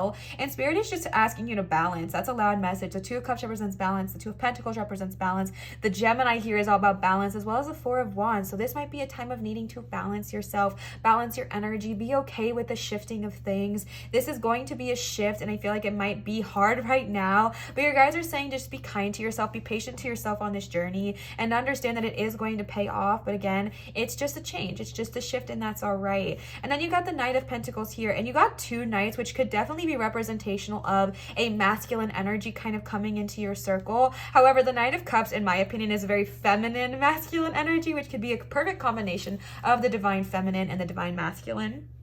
But the Knight of Pentacles here and the Knight of Cups could represent a certain person coming into your life. If you are someone who is wanting to attract a male or one who identifies as, this could be a good sign that they are coming into your life. If you are wanting to attract someone with a lot of balance of masculine and feminine energy, this is also a good sign that they're coming into your life as well. With the Knight of Pentacles here, this could either be you or the other person. I'm definitely seeing it both ways. So whichever one resonates with you, take it, and whatever one doesn't, leave it. But the Knight of Pentacles I'm seeing is somebody who, if this person is not you, it's going to be someone who kind of comes into your life and helps you see that abundance is what you make it. Is a loud message I'm receiving. Abundance is what you make it. We are magical beings, literally made of stardust, and you can have anything you want in this world. And I feel like this person coming into your life, or if it could be you, whatever one resonates with you, this person, this energy is like, you know what? Money comes to me easily and effortlessly, and I live a life of ease and grace. And yes, sometimes I need to budget. Sometimes I need to balance my budget. Sometimes I need to not spend so much when I've spent a lot the week before. And that's okay, because I know that money, whatever I spend, comes back to me times 3. And that budgeting is not failure. Budgeting does not mean I am not succeeding. It just means that I'm looking at what I have and getting ready for the future. And I love that. And I feel like this person is going to either be you or this other person, this other energy. I'm just going to call it energy. So I, take whichever one you like. But this energy is of confidence. This energy is of new opportunities, new goals, new careers. If this is not you, this could be a person coming into your life that's going to help you see beyond your limitations. I think those people are so beneficial in our life. I've definitely met those people in my life that help me see like more than just my limitations. Like, Liv, you could go so much farther. You could have such bigger goals and such bigger dreams. Not that your dreams are not valid where they are, but you can look even farther. You can look beyond what you're currently seeing right now. I'm literally thinking of Leslie Knope Parks and Rec in season 6, spoilers, where I forget his name, but somebody comes into Leslie's office and basically offers her an amazing job opportunity to go beyond what she ever thought she could do. And she needed someone to come in and say, hey, what you're doing is amazing. Your dreams are amazing. Your aspirations are amazing. Your goals are amazing. But did you know you could go farther? Did you know you could expand your horizons? And once you see that, you're able to achieve that. So maybe this person's going to come into your life and just show you your limitless potential. Or maybe this person is you and you're going to have a bit of an awakening. All right. And then with the Queen of Swords here, the Queen of Swords and the Knight of Cups facing each other is an interesting energy, to be honest with you. Because I really feel like, in my opinion, the Queen of Swords is very like fierce, independent, baddie energy. I don't need anyone. I don't need anything. I am fully happy on my own. And you know what? Yes, you are. Love that for you. Okay. But then I feel like this Knight of Cups energy is going to come into your life. And again, I'm getting, or maybe they're already in your life, but I'm getting that energy of like, when you least expect it kind of love. Like when you're not looking is when they kind of come your way. And that's really what I'm seeing, because the Knight of Cups is the romancer, the charmer, the infinite lover. Like this person is in no way, shape, or form afraid of their emotions. They wear their heart on their sleeve. They want to be a fantastic lover, like TMI, but like this is a very like seducing, charming, intuitive, creative, like expressive person. And I feel like this person wants to sweep you off your feet. This person wants to charm you. This person wants to be loved, like be loved by you and love you. And I get this almost like a back off energy. And here's what I will say. If you are not ready to receive that, that is all right. Okay. That is a-okay. You do not need to put that kind of pressure on yourself. If you are not in the headspace to receive it, don't receive it. But I do feel like there is someone that wants to kind of be there for you, show you love, give you love, and encourage you, and kind of literally sweep you off your feet. And there is this fierce independence that's kind of biting back. And so what I would ask, if you were interested, what I would kind of suggest you to do, I guess what I should say instead, is to, if you get this person who comes into your life, if they are so charming and you really, really like them and everything you've ever known about, like, don't go there, you know, you don't need to date anybody, you are fine on your own, etc. If that comes to your mind, just sit with your feelings for 3 days. I've been doing this practice for a little bit, where if I have this idea or emotion or a big goal or something, I sit with my thoughts and my feelings for 3 days. And if in 3 days I still feel all that same way, then I, listen to that. But sometimes our ego can get in the way and try to protect us, which is understandable. And that's kind of what I'm seeing with the Queen of Swords, is like, back off. I don't need anybody. Last time I let somebody in my life, they hurt me, they wounded me, they scarred me. I don't need you or your love, right? And again, no shame here. That's okay. That's understandable. But this Knight of Cups wants to love you. And to be honest with you, I want to gauge, because the Knight of Cups can sometimes be seen as a, unhonest intention. That's not what I'm feeling. I really do feel like they want to love you, they want to connect with you, they want to be there for you. But to get additional messages, I am going to actually use these romance oracle cards today, the romance angels oracle cards. I had them out as kind of a wild card, and I'm definitely being called to use them for you. All right, but before we do that, we're going to tap into the Four of Wands as well. This is what I was saying about if you are already in a relationship, if you're wanting that kind of commitment, the Four of Wands is here to confirm that it's there for you. Because the Four of Wands is such a beautiful card about, it literally gives me like honeymooners vibes. Like this is the card of like going on your honeymoon, celebrating one another. My God, my tongue just went numb. Okay. Celebrating one another, engaging with one another, etc. So this could definitely be tuning into that energy as well. And if you're not in a relationship or you do not desire one, this is just a really good time to commit to your creativity, commit to your passions, or commit to yourself. But this is, to me, in my opinion, a committed card, which is why I do feel like the Knight of Cups has good intentions, but I want to just get some clarification, which I think is totally normal and totally fine. I want you to know that yes, even tarot readers ask for clarification. I am not one to act like I know everything. Please, come on. Y'all know I don't do that, okay? So let's go ahead and see the truth of this connection real quick. Knight of Cups and Queen of Swords. I'm kind of just tuning into the vibe. My ring is driving me crazy because my fingers are so cold. All right, that is not going to work for me right now. All right, Spirit, what do we need to know about the truth of this connection with the Queen of Swords, the Knight of Cups? Let's go ahead and see what they have to say. Past life relationship. All right. Ooh, okay. Playfulness. Is there anything else to tune into for our beautiful blue celestite? What do we need to know? The truth of this connection, Spirit. Please speak to us loudly, clearly, and throughly. Free yourself. Okay.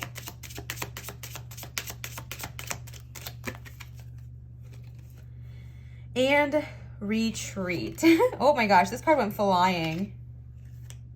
All right, you also got 2 cards at the top that I was called to pull for you as well. So we're going to tune into those as well. I don't know why I'm talking like this. All right, let's go ahead and take a gander at the cards you got here today. Okay, so these are the 2 that I pulled. I'm going to put those towards the end. So you got retreat. It's time to disconnect from the world. I really get that vibe with the Four of Wands. This is definitely someone that makes you probably want to feel like you want to just take a vacation with them. Maybe you have a literal vacation or honeymoon coming up. That is definitely loud here for you as well, because they're literally, okay, they're in a wedding dress and like a groomsman outfit, I believe. So if you are wanting to be married, that is kind of a loud confirmation that this might happen in the next 4 months for you. But again, don't hold me to that. I'm not like telling you word for word that that's what's going to happen, okay? But I definitely do feel that energy. That is very specific for that first pile that maybe wants to who's already in a relationship that wants that kind of commitment. This could also be gauging towards those who, are kind of in that Nine of Cups, Queen of Swords energy of like someone wants to come into your life. I do feel like from seeing that I feel like this is a serious commitment that they want to have with you. I feel like this is someone that really feels like they can get away from the world with you. You know, when you're with that person, that right kind of person, or when you're with them, the whole world just feels like it stops moving and it feels like all the problems fade away when you're with them. It's that kind of vibe that I'm getting, all right? And then you also got give your relationship a chance, work on your partnership. I mean, do with it what you will. I also want to be very, very clear when I say that this does not mean that the next person coming into your life in the next 4 months is your dream person, is your ideal person. This is intuition based, all right? You're going to know when this person comes into your life. It's going to feel like a connection. It's going to feel like a what the heck. You came out of nowhere. I wasn't even searching for you. How did you end up in my life? Whoa. Kind of vibe. If you get red flags, listen to them. Not like, even if this reading says this person's going to be the most amazing thing ever, your intuition is always correct. Your intuition will always guide you more clearly than I will, period. It does not matter. Any tarot reader, your intuition comes first. Please remember that. All right. I'm not saying that if you run into someone tomorrow, they're the love of your life. This is going to be something that you know, you understand. It's a soul connection. So listen to that. All right. But this is time to kind of, if you are called, if you do meet this person and you're kind of resisting, this is time to kind of work on that relationship. Maybe give them a chance, all right? Give them a chance. And if it doesn't work out, it doesn't work out. If you see red flags, run like hell, okay? But that's just what I say, because I think people like me often paint those red flags very pretty pink and just ignore them. But like I said, I do feel like this is a truthful connection. You also got free yourself. It's time to take back control of your life. With the Queen of Swords here, I definitely feel like this is the energy that you are feeling right now. I feel like you have gone through so much. I feel like you've gone through past relationships that hurt you, that wounded you, that bruised you, that left you feeling raw and just kind of vulnerable. And this is the energy I feel like you are in right now, is like, I'm not going to let somebody back into my life. I worked my ass off to be able to defend myself, to take care of myself. I don't need anybody else. I don't need you. All right. I don't need you, period. And this is the kind of energy we're in right now. And I want you to know that it's beautiful to be independent, but this person that's going to come into your life, the right person that wants to come into your life, is not going to try to take your independence away from you. The right person in your life will never try to take your independence away from you. All right. They can love your independence while also being your partner. And that's something I didn't know you could have until being in the relationship I'm in now, but it exists. Okay, you do not need to give up on your independence in order to be in a happy relationship. And if someone is trying to take your independence from you, then they're not your person. All right, you're allowed to be yourself. You're allowed to be independent. Now, I'm not saying go and treat them poorly or like anything like that. Like, if you are in a committed relationship, stay to that.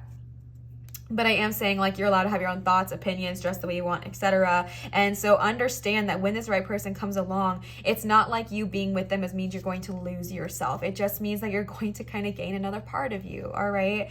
And then you got playfulness here. To recapture romance, allow your inner youthful spirit of fun to shine. I don't know if anybody has read the book One Last Stop. It's a really, really cool LGBTQ romance novel. Also, I don't know why I did the cards backwards like this, but I did. But it really gives me that vibes where August is very much the Queen of Swords and Jane is very much the Nine of Cups energy, if you read that book. I'm not going to spoil it for you, but they kind of get into the energy of allowing themselves to be silly. Allow yourself to act like a kid, especially with this Knight of Cups. This Knight of Cups is going to bring out this childlike sense of wonder in you. This Knight of Cups is going to sweep you off your feet, and I feel like you are someone who's probably very analytical, very professional, very much like good head on your shoulders, independent, strong, strength, don't need nobody. And this Knight of Cups is going to kind of come in and sweep you off your feet and be like, it's okay to be messy. It's okay to be silly. It's okay to be goofy. It's okay to be imperfect. It's okay to let your hair down. It's okay to let your hair down and just be goofy and not be perfect all the time.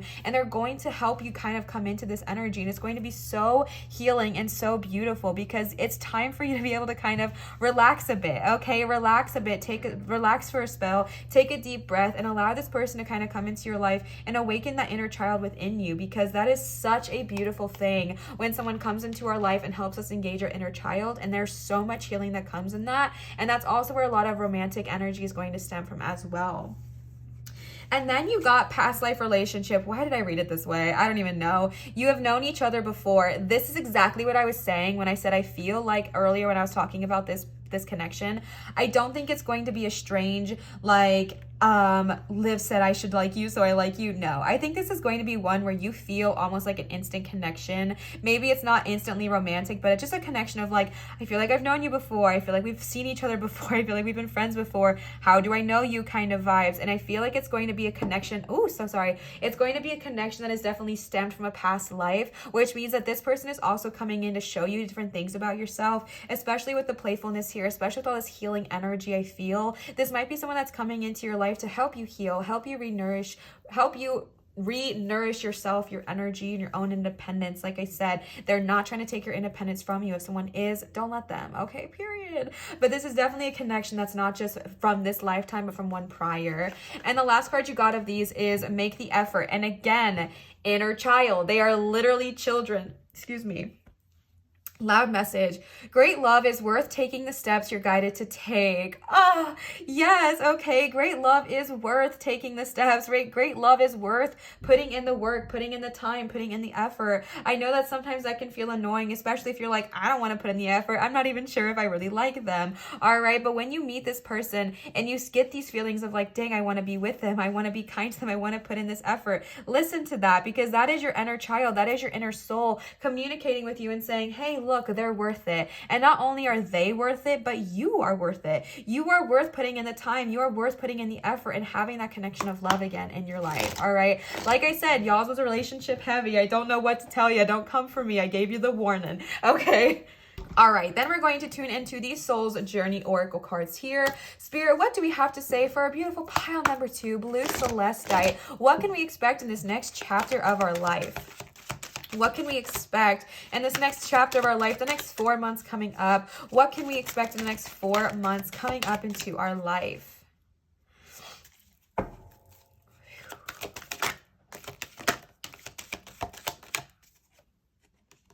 All right, we got the fear card, we got the blame card, we got a lot going on. I feel a lot of healing. A lot of healing is coming up. Why am I talking like that? I don't know.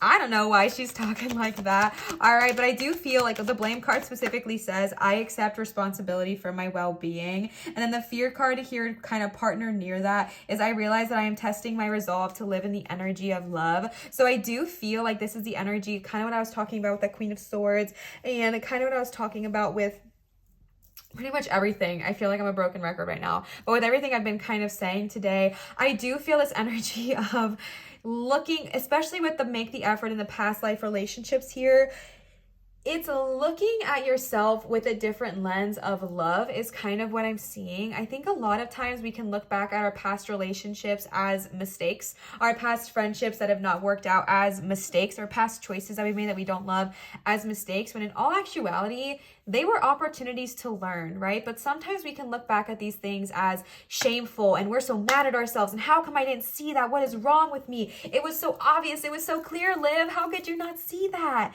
And this is the energy of being like, whoa, whoa, whoa. All right. Whoa, whoa, whoa. Take a minute, take a beat, take a deep breath. And understand that you are a human right now. You're living in a human suit, having a human experience, and we're going to make mistakes. We're going to make mess ups and mistakes and oopsies, okay? I don't know why I'm talking like a 5-year-old. Maybe it's because it's inner child vibe, this inner child energy.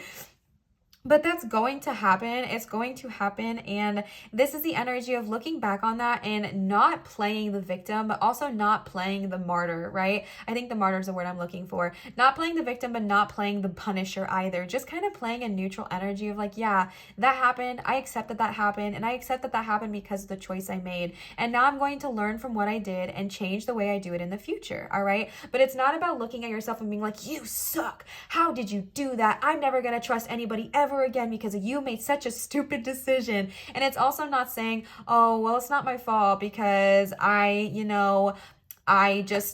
painted my nails purple that day and the purple didn't match my outfit. So it's really not my fault. It's the nail polish's fault or like whatever. So it's saying don't play the victim, but also don't play the punisher. Just look back at your past energies, the past choices that you've made with a neutral energy of just like, all right, that happened. How can I learn from it? Okay. And with the fear card coming in here, this is what I was kind of feeling when I was saying this reading. I might be tapping into somebody. We're hearing about this relationship, hearing about a connection. And again, this does not have to be romantic if you don't want it to be. This could be a platonic friendship if that's where you're at. asking about. This could be a healthy relationship with yourself, whatever it looks like for you. But I feel like when I was talking about this, I was definitely tuning into somebody who started getting afraid of everything I was saying. And they were like, no, no, no. If someone comes into my life, that means I have to drop my walls. I did not offer to drop my walls. I did not offer to drop my barriers. And that's kind of tuning in here as well. But your guys are saying, listen, again, with that deep breath, let's take one together. Breathe in and out.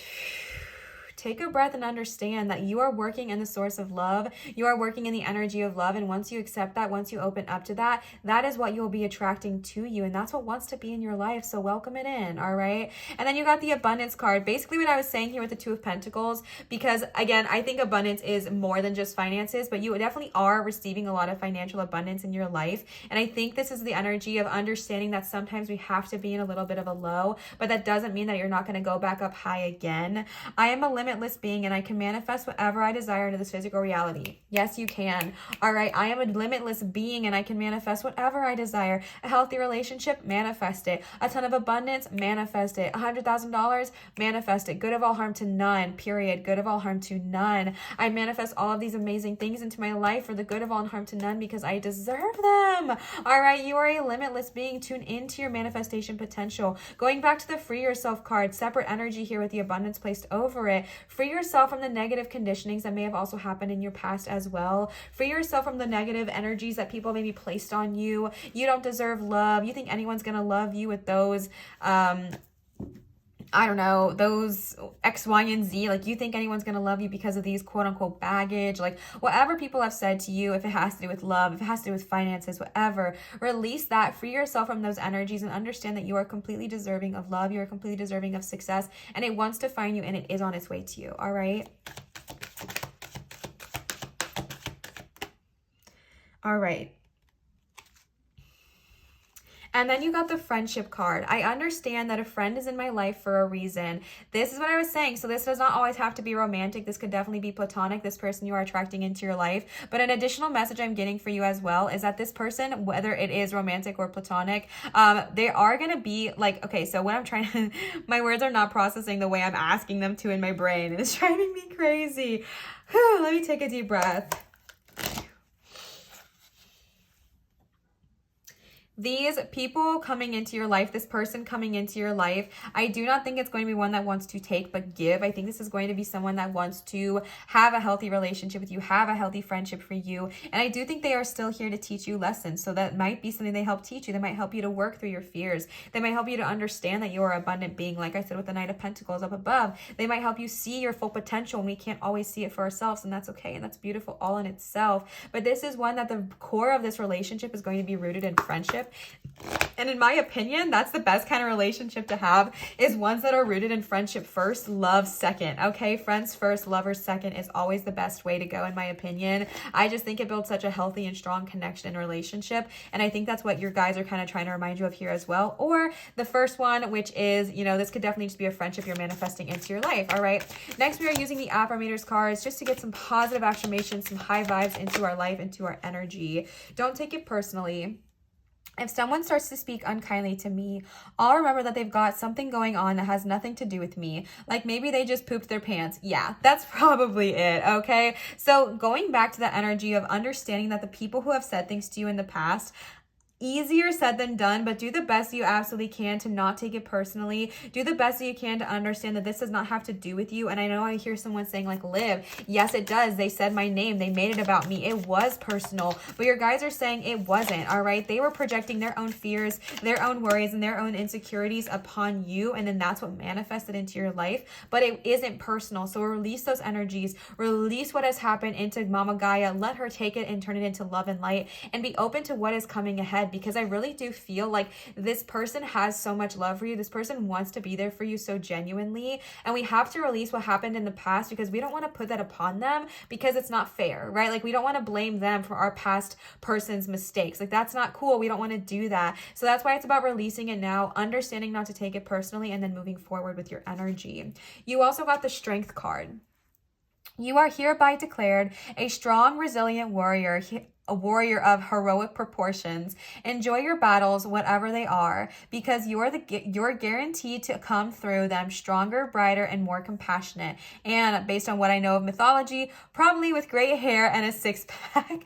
All right, you are so much stronger than you even realize. Spirit is saying that I know that this was hard. I know that this was difficult, what you have gone through in your past, what you have gone through with this energy. And I don't want to be the person that's saying like, oh, you went through so much, but now look how strong you are, because that's not what I'm saying. It's more about the energy of understanding that what you went through did not make you undesirable. What you went through does not make you unlovable, but what you went through gave you a strength to now know your worth, right? Again, going back to the energy of understanding that we can look back on our mistakes, quote unquote, as an opportunity to learn, an opportunity to grow, and an opportunity to see things from a different perspective now that we are not in that situation. And your guides are trying to tell you this is giving you strength. You are not weak, okay? What you went through is not a weakness. What you went through is now not baggage. This is not a reason to not let yourself receive love. This is a reason to understand how much of a badass you truly are and allow yourself to feel and receive that, all right? And then you got the authenticity card. Authenticity is the name of the game. Whatever comes up, I will feel it. Whatever needs to be said, I will say it. Whoever doesn't get it doesn't have to get it. But at least they know because I've said it. And that's way better than leaving a passive aggressive note about it. And on the note, it says, oh, it's in a language I don't understand. That's so cute though, all right? And this is exactly what we're saying here with this connection as well. This is going to be a connection where you're allowed to be your authentic self. And those who get it. And those who don't. And so it is, all right? So it is and so it shall be. The ones who get it. The ones that don't. And that's the end of that story. But I do feel like you are attracting an energy of somebody who does get you, who does understand you, who allows you to be your authentic self. And you are able to be your authentic self. I know we can create these walls, these barriers, these huge things that we like to put up around us, but Spirit is saying it's okay to let your guard down. It's okay to let your guard down every once in a while and open yourself up to a connection that you may have never been open to if your guards were up all the time. It's okay to be your authentic self. It's okay to cry. It's okay to laugh. It's okay to feel love again. It's okay. You are safe here and it's okay. All right. The last cards we're going to use for today are the Believe in Your Own Magic Oracle cards here. As always, all the decks I use are going to be linked down below for you. But let's go ahead and see if there are any additional messages from Spirit, and then we're going to tune into the book divination for you. All right. Pile number 2. Spirit, what do we have to say for our beautiful pile number 2? Sword, make the change.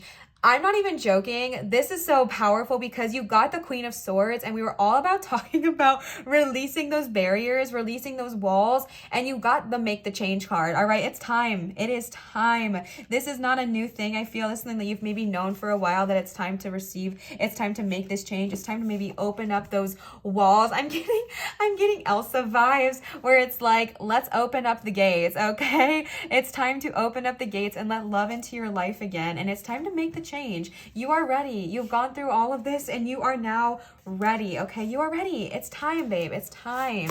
Let's see. All right, you also got library. Take control of your own narrative with number 22. I forgot to mention that you also got the number 7. 22 is an angel number, but so it also combines to make the number 4, which is ironic because we're talking about 4 months from now. Take control of your own narrative. This is very interesting because we got the I accept responsibility for whatever, like my own well-being card. And this is saying take back your narrative. Take control of your life. Take control of the way you want it to go. I feel like sometimes when we live in the energy of allowing our past to control us so much, we're almost giving away our power, right? Like we're giving our power away to that person that hurt us, even though we're not talking to them or we're not engaging with them. We're letting them control our happiness by never allowing ourselves to be free, not allowing ourselves to speak up, not allowing ourselves to be in love again. Like we're giving them their power, our power. And it's time to take that back and be like, you know what? My life goes the way I want it to go. You also got the abundance card. I'm literally able to manifest whatever I want into reality. I'm taking control of my narrative again. I'm going to release what does not serve me. I'm going to say goodbye to what does not serve me. Energy, people, jobs, etc. And I'm going to take back control of my life because I deserve to be free. I deserve to be happy. And I know that to be true. All right. And let's go ahead and see if there are any other cards here.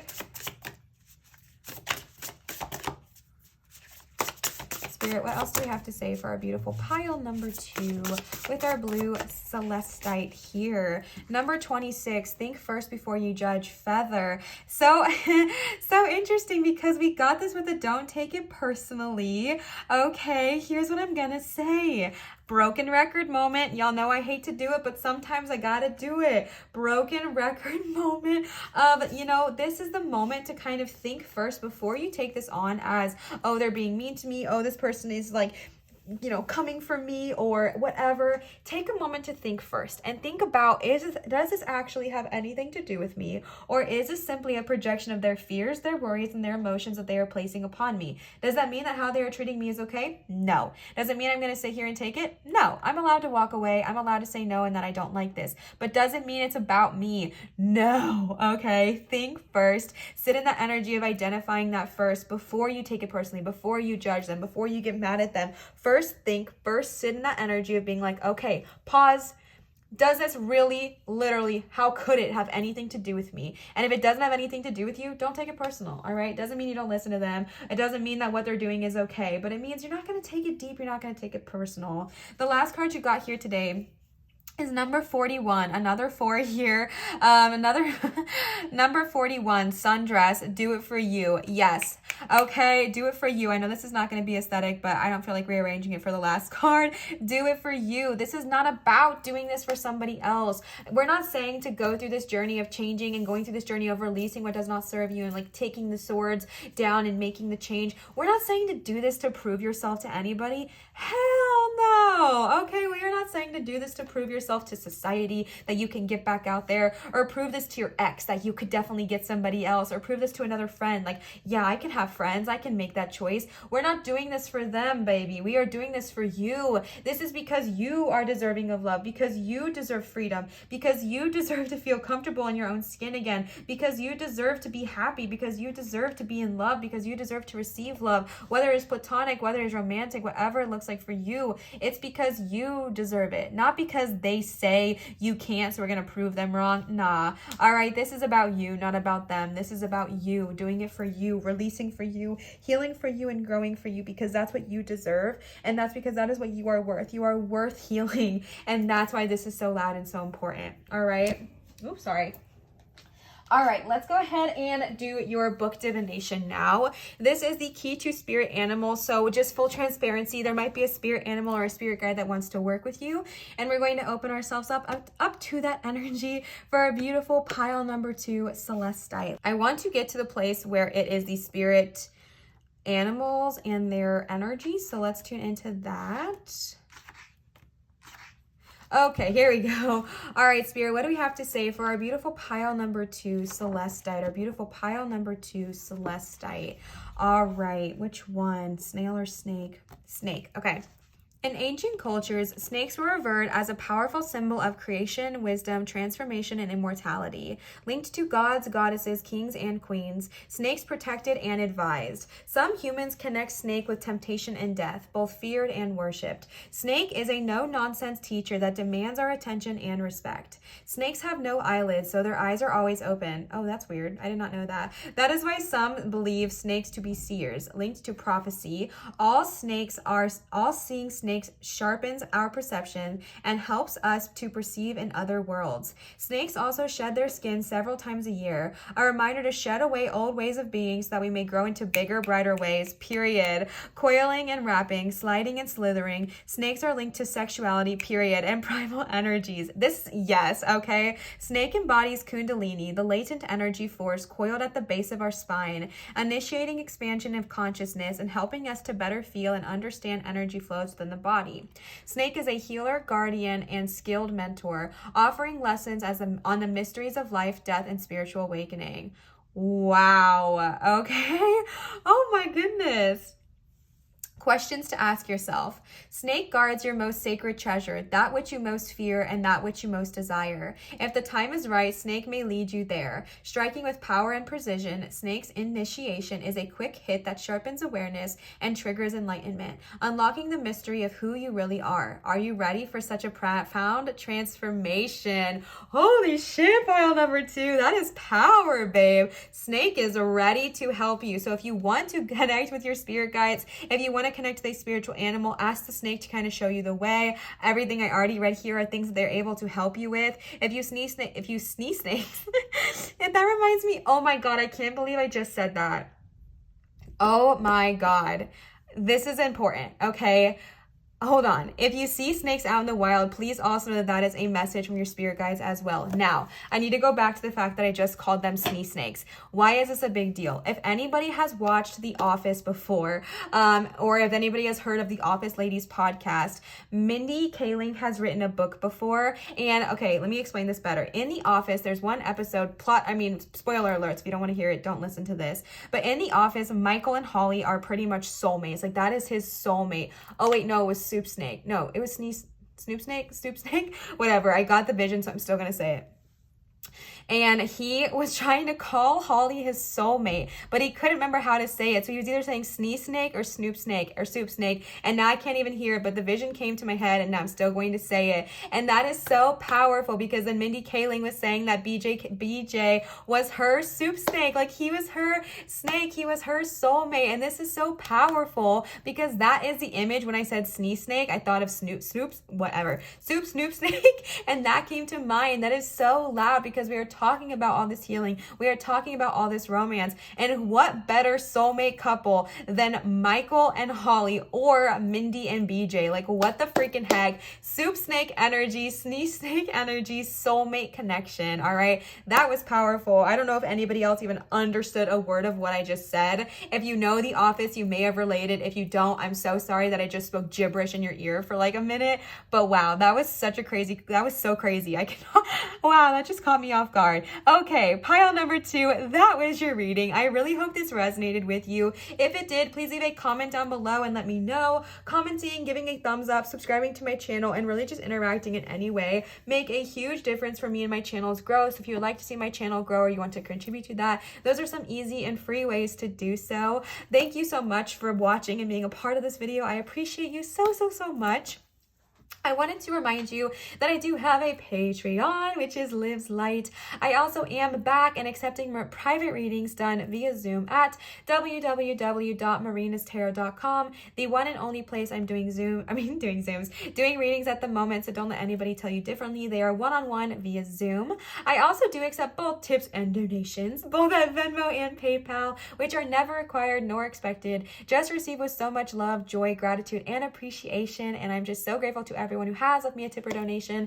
It does not go unseen, unloved, or unappreciated, so thank you so much. If you want to use PayPal, it's acting a bit funky. I don't know why, but just go down to my description under Liv's links. You'll see a thing that says PayPal. Right next to it is a link. You can just click on that and send me money that way if you would like to. But again, not required, just receive with a lot of joy, love, and appreciation.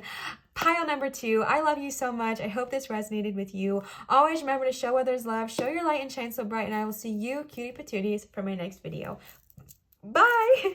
All right, and last and the never bit least, our beautiful pile number 3. We have the book that is The Secret and our gorgeous carnelian palm stone here with the face inside and also with this gorgeous marbling on the back. We are actually going to do the book divination towards the end of today's reading, so I'm going to put this to the side for now, and we are going to start with some card pulls. And I was actually called in pile number 1 to use these cute, super freaking cute pumpkin, pumpkin astro dice that were gifted to me by Psychic Lauren here on YouTube. We did a collab together a little while ago. She is absolutely amazing, and she gifted me these super cute astro dice a while ago.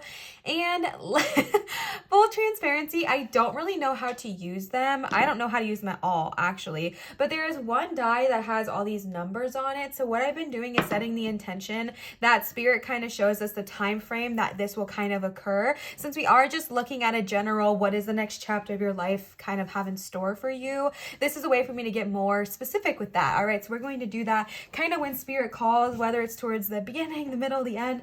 I'm not sure yet. We're open to flow. All right, so let's go ahead and see. The first deck we are using is the Mystic Monday. Wow, my shadows look crazy. The Mystic Monday Tarot deck. So let's go ahead and tune into our beautiful pile number 3 carnelian stone here. Our beautiful pile number 3. Spirit, what does this next chapter of our life have in store for us for our beautiful pile number 3? What does this next chapter have in store for us? All right. Ooh, ooh, ooh. Okay. We got the Princess of Swords and the Two of Swords. All right, let's keep going. Let's see if there's anything else they want to say. Okay. Oh my goodness. Okay. A couple of things. All right, interesting energy, the Eight of Cups. This is definitely a transformational period for you, my love. You also got the Hanged Woman and the Princess of Cups. Two princesses, the Hanged Woman, the Eight of Cups, and the Two of Swords. Something I think that is kind of interesting is that I've noticed through doing all three of these spreads, the color grids of the tarot cards are very much changing. Hi, Leo. Are very much changing deck by deck, pile by pile, and I feel like they're very much matching either the book or the stone, which is just a cool thing to kind of pay attention to, in my opinion.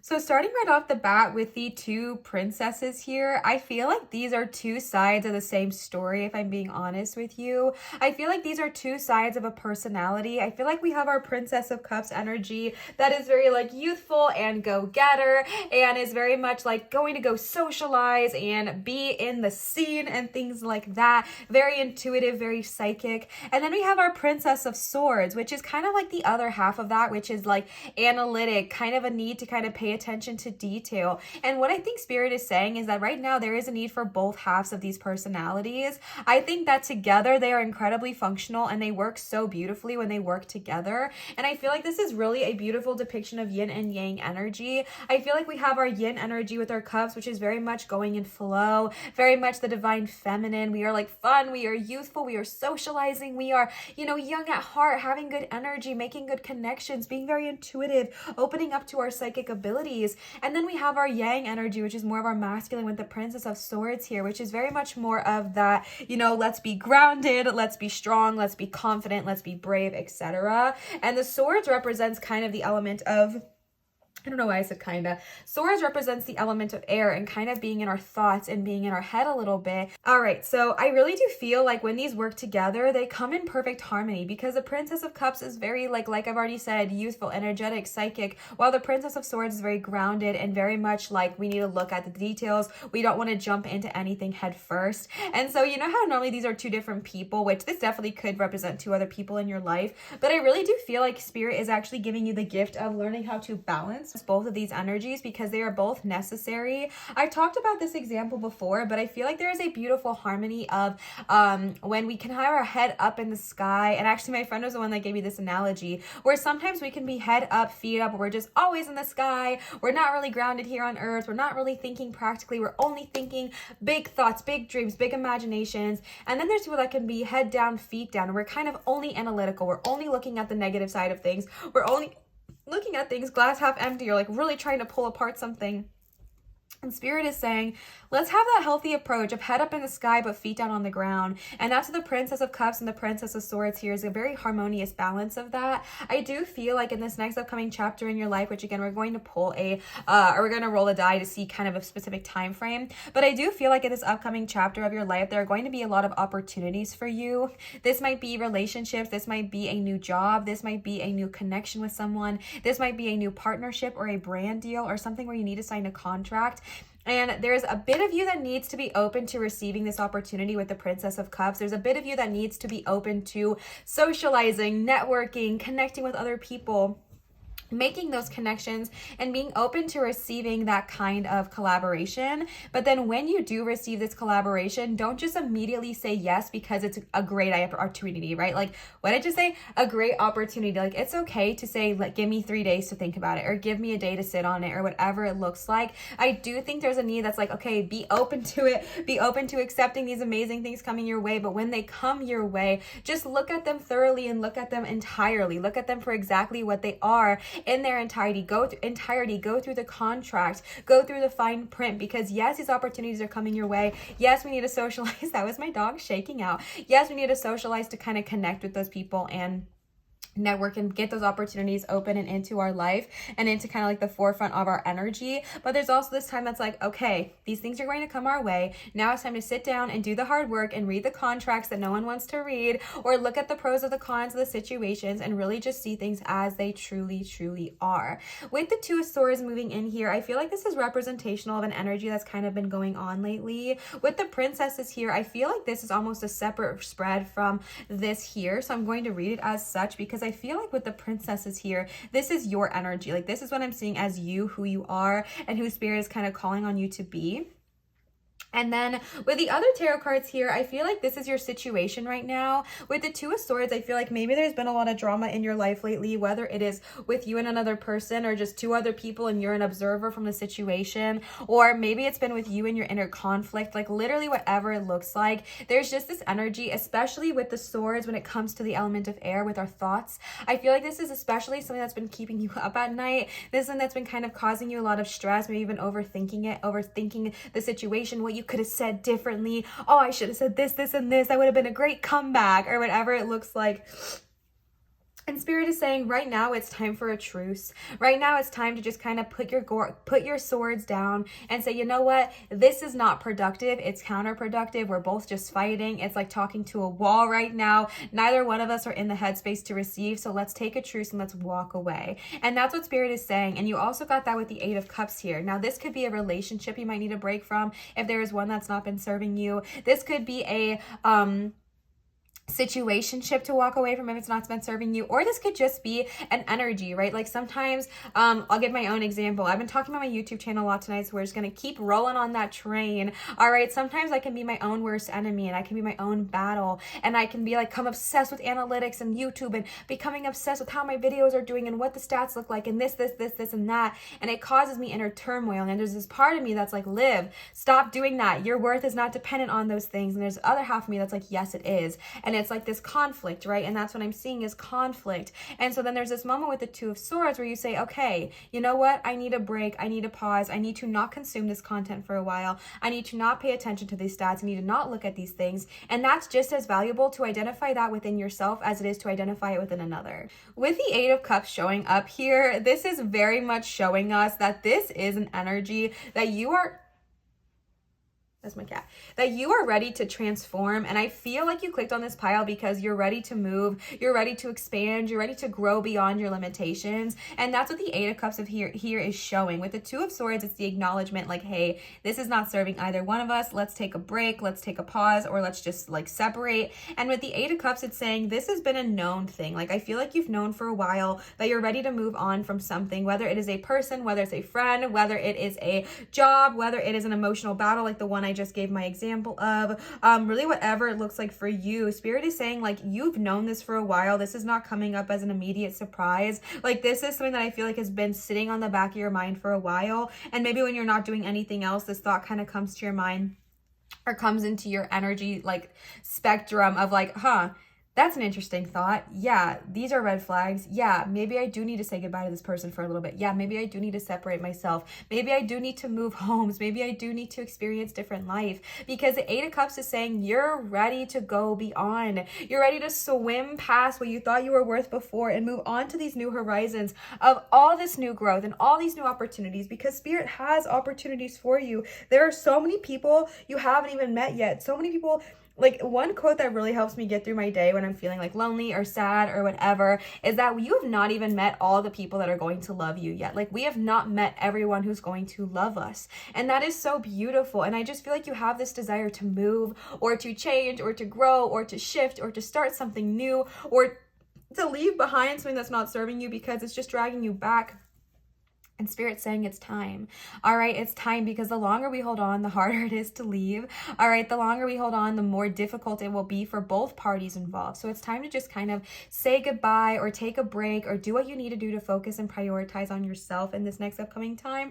And that's a really loud message for you. And I just want to remind you that this ending, this kind of closure, this need of switching, changing, shifting gears does not come without reason. It comes because you're ready to grow and you're ready to up-level your life. And when you're ready to up-level your life, life, you're going to raise your vibrational frequency. And sometimes the people in our lives that are currently with us, they're not matching that frequency. So sometimes they just fall off, right? And that doesn't mean that they are not a good person. It doesn't mean that they're not awesome and they're amazing, but it just means that during this time, during this phase, they might just not be the person for you.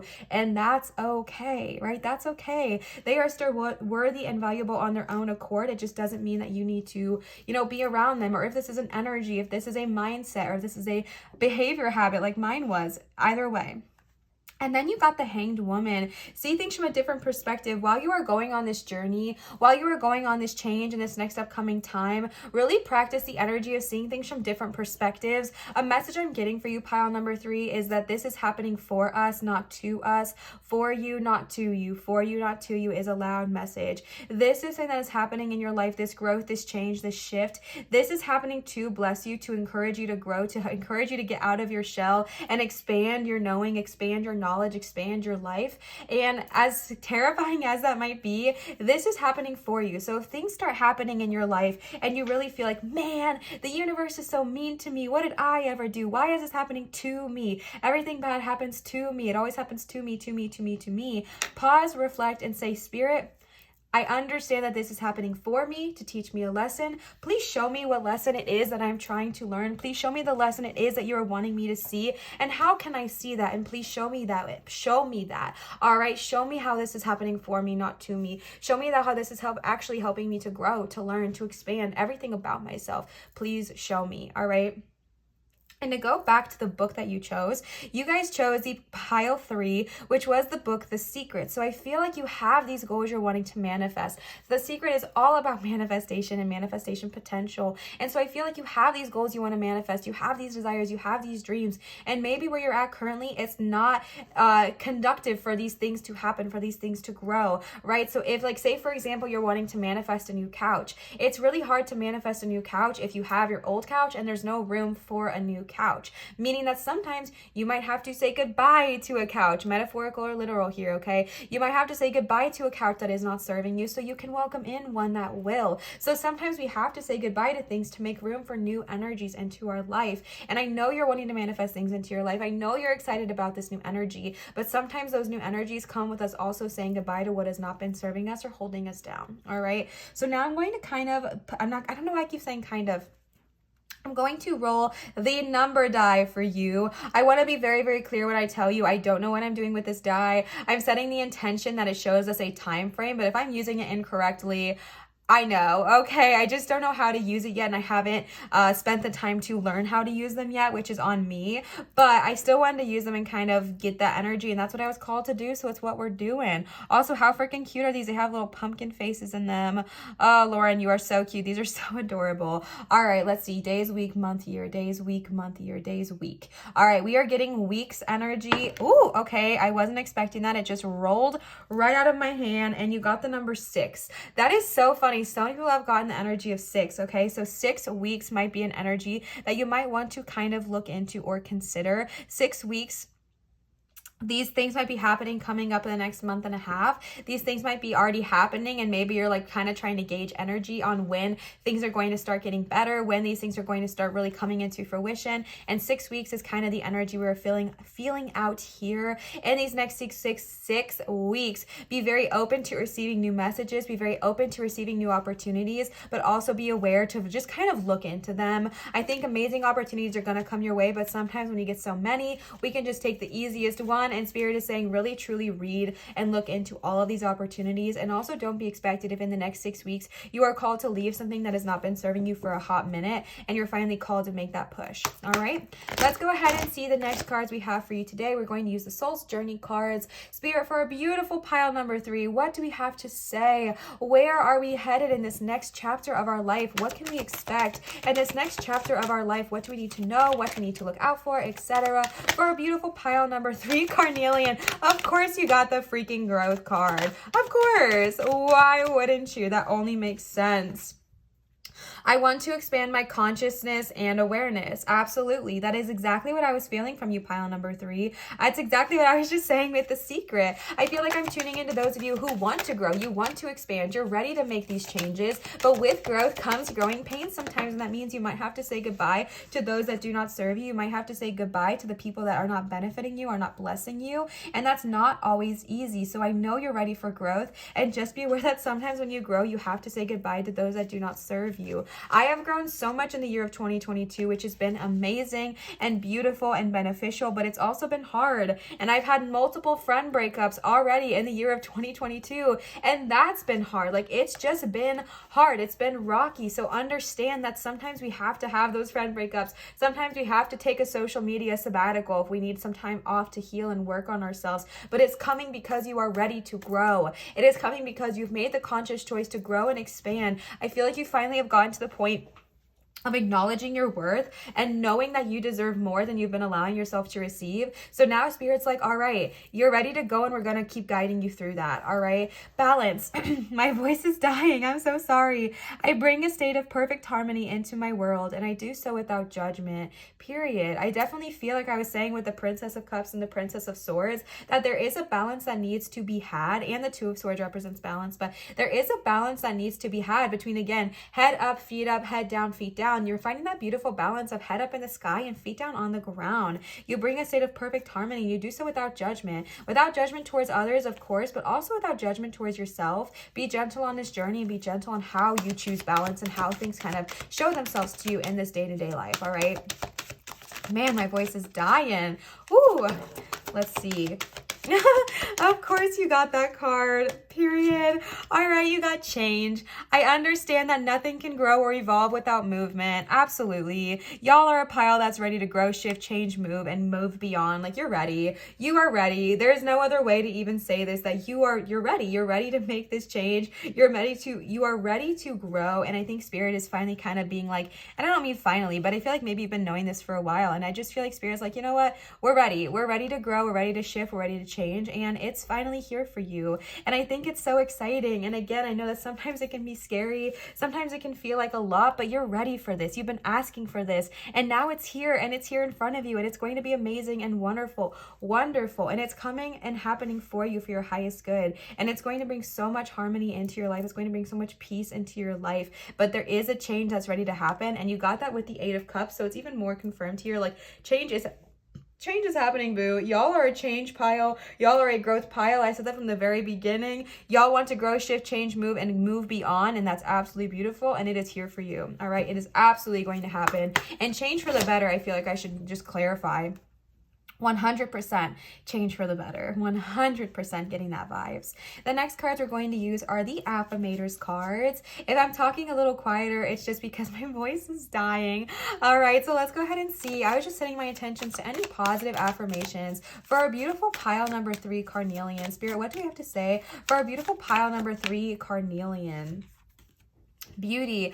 Oh, pile number 1 got this card as well. I think it's pile 1. No, pile 2. No, I don't know. A different pile got this as well. I'm beautiful even when I don't think it. I'm beautiful even when I don't see it. I'm beautiful no matter how many people don't say it. I'm beautiful and I don't even care if you know it. I'm beautiful, which is why I don't have to try so hard all the time to show it. Amazing. That is such a beautiful message. So if you are someone that struggles with your body image, if you are someone that struggles with identifying your worth and identifying your beauty, Spirit is just reminding you of how absolutely beautiful and absolutely wonderful and perfect you are, and that you are so perfect and you are so beautiful, and you don't have to change. You don't have to change the way you look to be worthy. You don't have to change or try to change to be the person that you think society wants you to be. You are divine as you are, and definitely don't try to change who you are or the way you look in order to impress or please others along this journey of meeting and connecting with new people. We do not need to do that. All right, we do not need to do that. The right connections, the right business opportunities, all of that's going to come and resonate with exactly who you are as you are right now, because you're already divine and you're already absolutely incredible. And the right connections and the right people, they're gonna know that. Okay, pile number 3. Our beautiful carnelian stone here, Spirit. What else do we have to say, excuse me, about our beautiful pile number 3? Our beautiful pile number 3, carnelian stone here. What else do we have to say?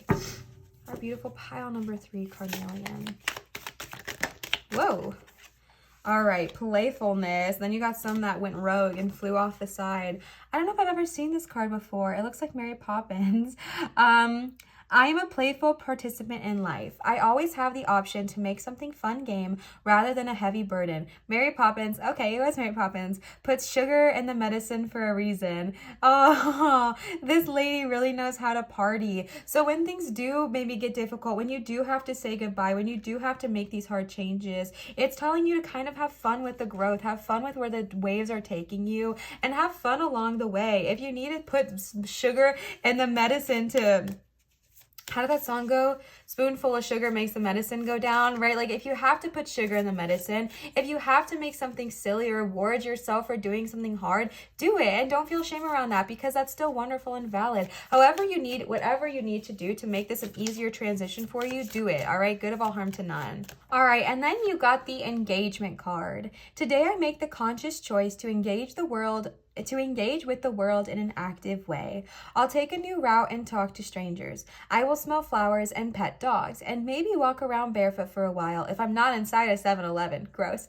At the very least, I'll have a day that's slightly more interesting than average. And at most, I'll have a startling epiphany or make a new friend who will change my life forever. No pressure. All right, this is totally Queen of Cups energy. All right, engaging with that part of your life, having fun, being silly, beautiful harmonic balance here. All right, being silly and engaging with the world and being excited about the new prospects of your life and how things are going to change. And that is engaging with that Queen of Cups energy there. Then you got connection. I'm connected to the multitudes and I can access their support at any time. Even a stranger offers a sense of comfort when they smile at me or make a dumb comment about the weather. Everyone is waiting to connect. All I need to do is open myself up and pay attention. Note to self, work on witty banter about weather related stuff. So cute. I definitely think, sorry about that. That was my tripod. I definitely think Spirit is trying to get you to open up with the Queen of Cups here, with the engagement card, with the playfulness, and with the 8 of Cups, kind of getting you to open up to the idea of making new connections in your life. Like I was saying, I've had many friend breakups this year, but the friend breakups lead to meeting new people and meeting new connections because I've made space in my life. I've made space in my energy for people that serve me and people that really bless me and really want my best, like have my best intention in mind, my best intention in their hearts and in their souls. And I feel like you going through this journey of going through realizing friendships that don't serve you, realizing connections that don't serve you with the 8 of Cups, with the 2 of Swords, etc. This is going to happen because you're ready to really fully embrace your tribe. I feel like you're ready to fully embrace your people in life, your people who want to serve you, be with you, care about you, etc. And I feel like you're ready to receive them. And when you're ready to receive them, sometimes we have to say goodbye to the friends that have been maybe not so great to us or the ones that we've had toxic relationships with. If we're ready to have healthy relationships with different friends, we might have to, take some space away from those that are not serving us at this moment. And I feel like there's going to be a lot of those connections, the Queen of Cups and the 8 of Cups and the engagement and the connection. There are definitely new connections that are going to be entering your life in the next 4 months. So just be open to receiving them. Nope, you got 6 and it was weeks. Wow. Okay. Wait, yeah, it was 6, right? Yeah. Definitely be open to receiving those in the next 6 weeks or the next 4 months because I just said that, which was weird. But definitely be open to receiving those in the next 6 weeks as well. Open to connections that are in the forefront of your mind. And then you got perseverance. It seems you're on a massive journey right now. Yes, you are. And this card has arrived to remind you that you will reach the other side. The mountain you're climbing is huge and formidable, but so is your ability to climb it. You don't need to enjoy it. You just need to tackle it. Complain if it makes the job easier. Blow off steam. You think mountain climbers get to the top of Everest on inspirational quotes? No way. They're grunting and crying and cursing like freaking pirates. That just doesn't sell a lot of posters, okay? So freaking cute. You're going on this journey and it's going to come to an end. It's going to end. You're going to get to the top of it. And your guides are reminding you of that. Like, I know it's hard right now. It's hard to say goodbye. It's hard to make these endings. It's hard to say, truce, this is not serving us. It's hard to say goodbye to what has not been serving our energy. because it's been comfortable and it's been easy and it's been what we've always known. But you're being called to go through that and know that when you get to the top of this mountain, it's going to be worth it. But whatever you need to do to get there, spoonful of sugar, all right? If you need to make yourself have fun while doing it, and what I mean by that is, I've talked about this before. I worked in the behavioral health field for like 5 years before I started doing YouTube full time, and we did things like token economies or reinforcer buckets, okay? So if you need to get off of social media, we'll just use that one for right now. If you need to get off of social media, set yourself up with a reinforcer system. And if you go one day, set up like a week, okay? So you have 5 days with no social media. And at the end of the 5 days, if you made it all 5 days with no social media, you will reward yourself with a meal at your favorite restaurant. And you do not go out to eat at that restaurant before that 5 days, okay? So say it is Chipotle. You're not going to go on to Chipotle on Tuesday. You're going to wait till Friday. And if you made it Monday, you put a sticker. Tuesday, you put a sticker. Wednesday, you put a sticker. Thursday, you put a sticker. And Friday, you put a sticker. And then on Friday, if you went 5 whole days without social media, go get yourself Chipotle, boo. Okay, like even buy yourself a gift card on Monday. That way you go and you feel like it's free or it's a reward, whatever makes you feel good. Set yourself up for success in that way if that's what helps you. Or curse along the way. Get frustrated, blow off steam, whatever you need to do. Just don't give up, okay? Don't give up on this journey because it's coming for your highest good. It's happening for your highest good, and it's time for you to keep pushing and keep going, all right? Next, we're going to use the Believe in Your Own Magic cards for a beautiful pile number 3, Carnelian Storm. Every hurricane comes to an end. Number 44, period, all right? Every hurricane comes to an end. This is saying, again, just kind of reiterating what the Perseverance card already said, that this may have been a really hard struggle. Maybe this has been going on for a while, and you're just like, Liv, I'm tired of it. I'm ready for all of this to just come to an end and just leave what does not serve me. And your guides are saying that this hard times, this storm, this energy of chaos and frustration, or maybe drama or whatever has not been serving you, it is coming to an end. And so be open to receiving that, all right? Let's see. Any other cards? And then after these cards, we're going to go into our book divination. You got the number 10, red, forgive. Oh, babe. Okay. All right. Additional message. When you are going on this journey, please be kind to yourself. Please be empathetic towards yourself. Please appreciate yourself. Acknowledge yourself. Be gentle towards yourself and forgive. All right. Forgive yourself for staying in relationships that did not serve you too long. All right. Forgive yourself for being in energies or, slipping up or messing up or making mistakes. Like, it's okay. You are living a human life right now in a human world. You're going to have slip-ups. You're going to be, not perfect all of the time because you're not perfect. No one's perfect. I'm sure as heck not perfect. And I don't think any human on this earth is perfect. We make mistakes so that we can learn and that we can grow. But when you make these mistakes or when you go through this journey, remember to practice forgiveness. Yes, of course, forgiveness to others. I always preach that. But really right now, I'm getting the energy of forgiveness towards yourself. I feel like you're being kind of hard on yourself for staying longer than you wanted to. And this is the energy of no longer punishing yourself or beating yourself up or getting mad at yourself for how long you stayed or this, and that. But now it's about saying, all right, I learned from my mistakes. I learned from my net lessons. And now it's time for me to forgive myself and move forward because I deserve to grow. I deserve to keep going and keep pushing. And I'm ready. I'm ready to evolve and I'm ready to keep going. And it's time to do so. It is time to move. It is time to groove. And it is time to be who I've always meant to be. And I'm ready to awaken that energy. Okay? Let's go ahead and see if there are any other cards for our beautiful pile number 3, Carnelian.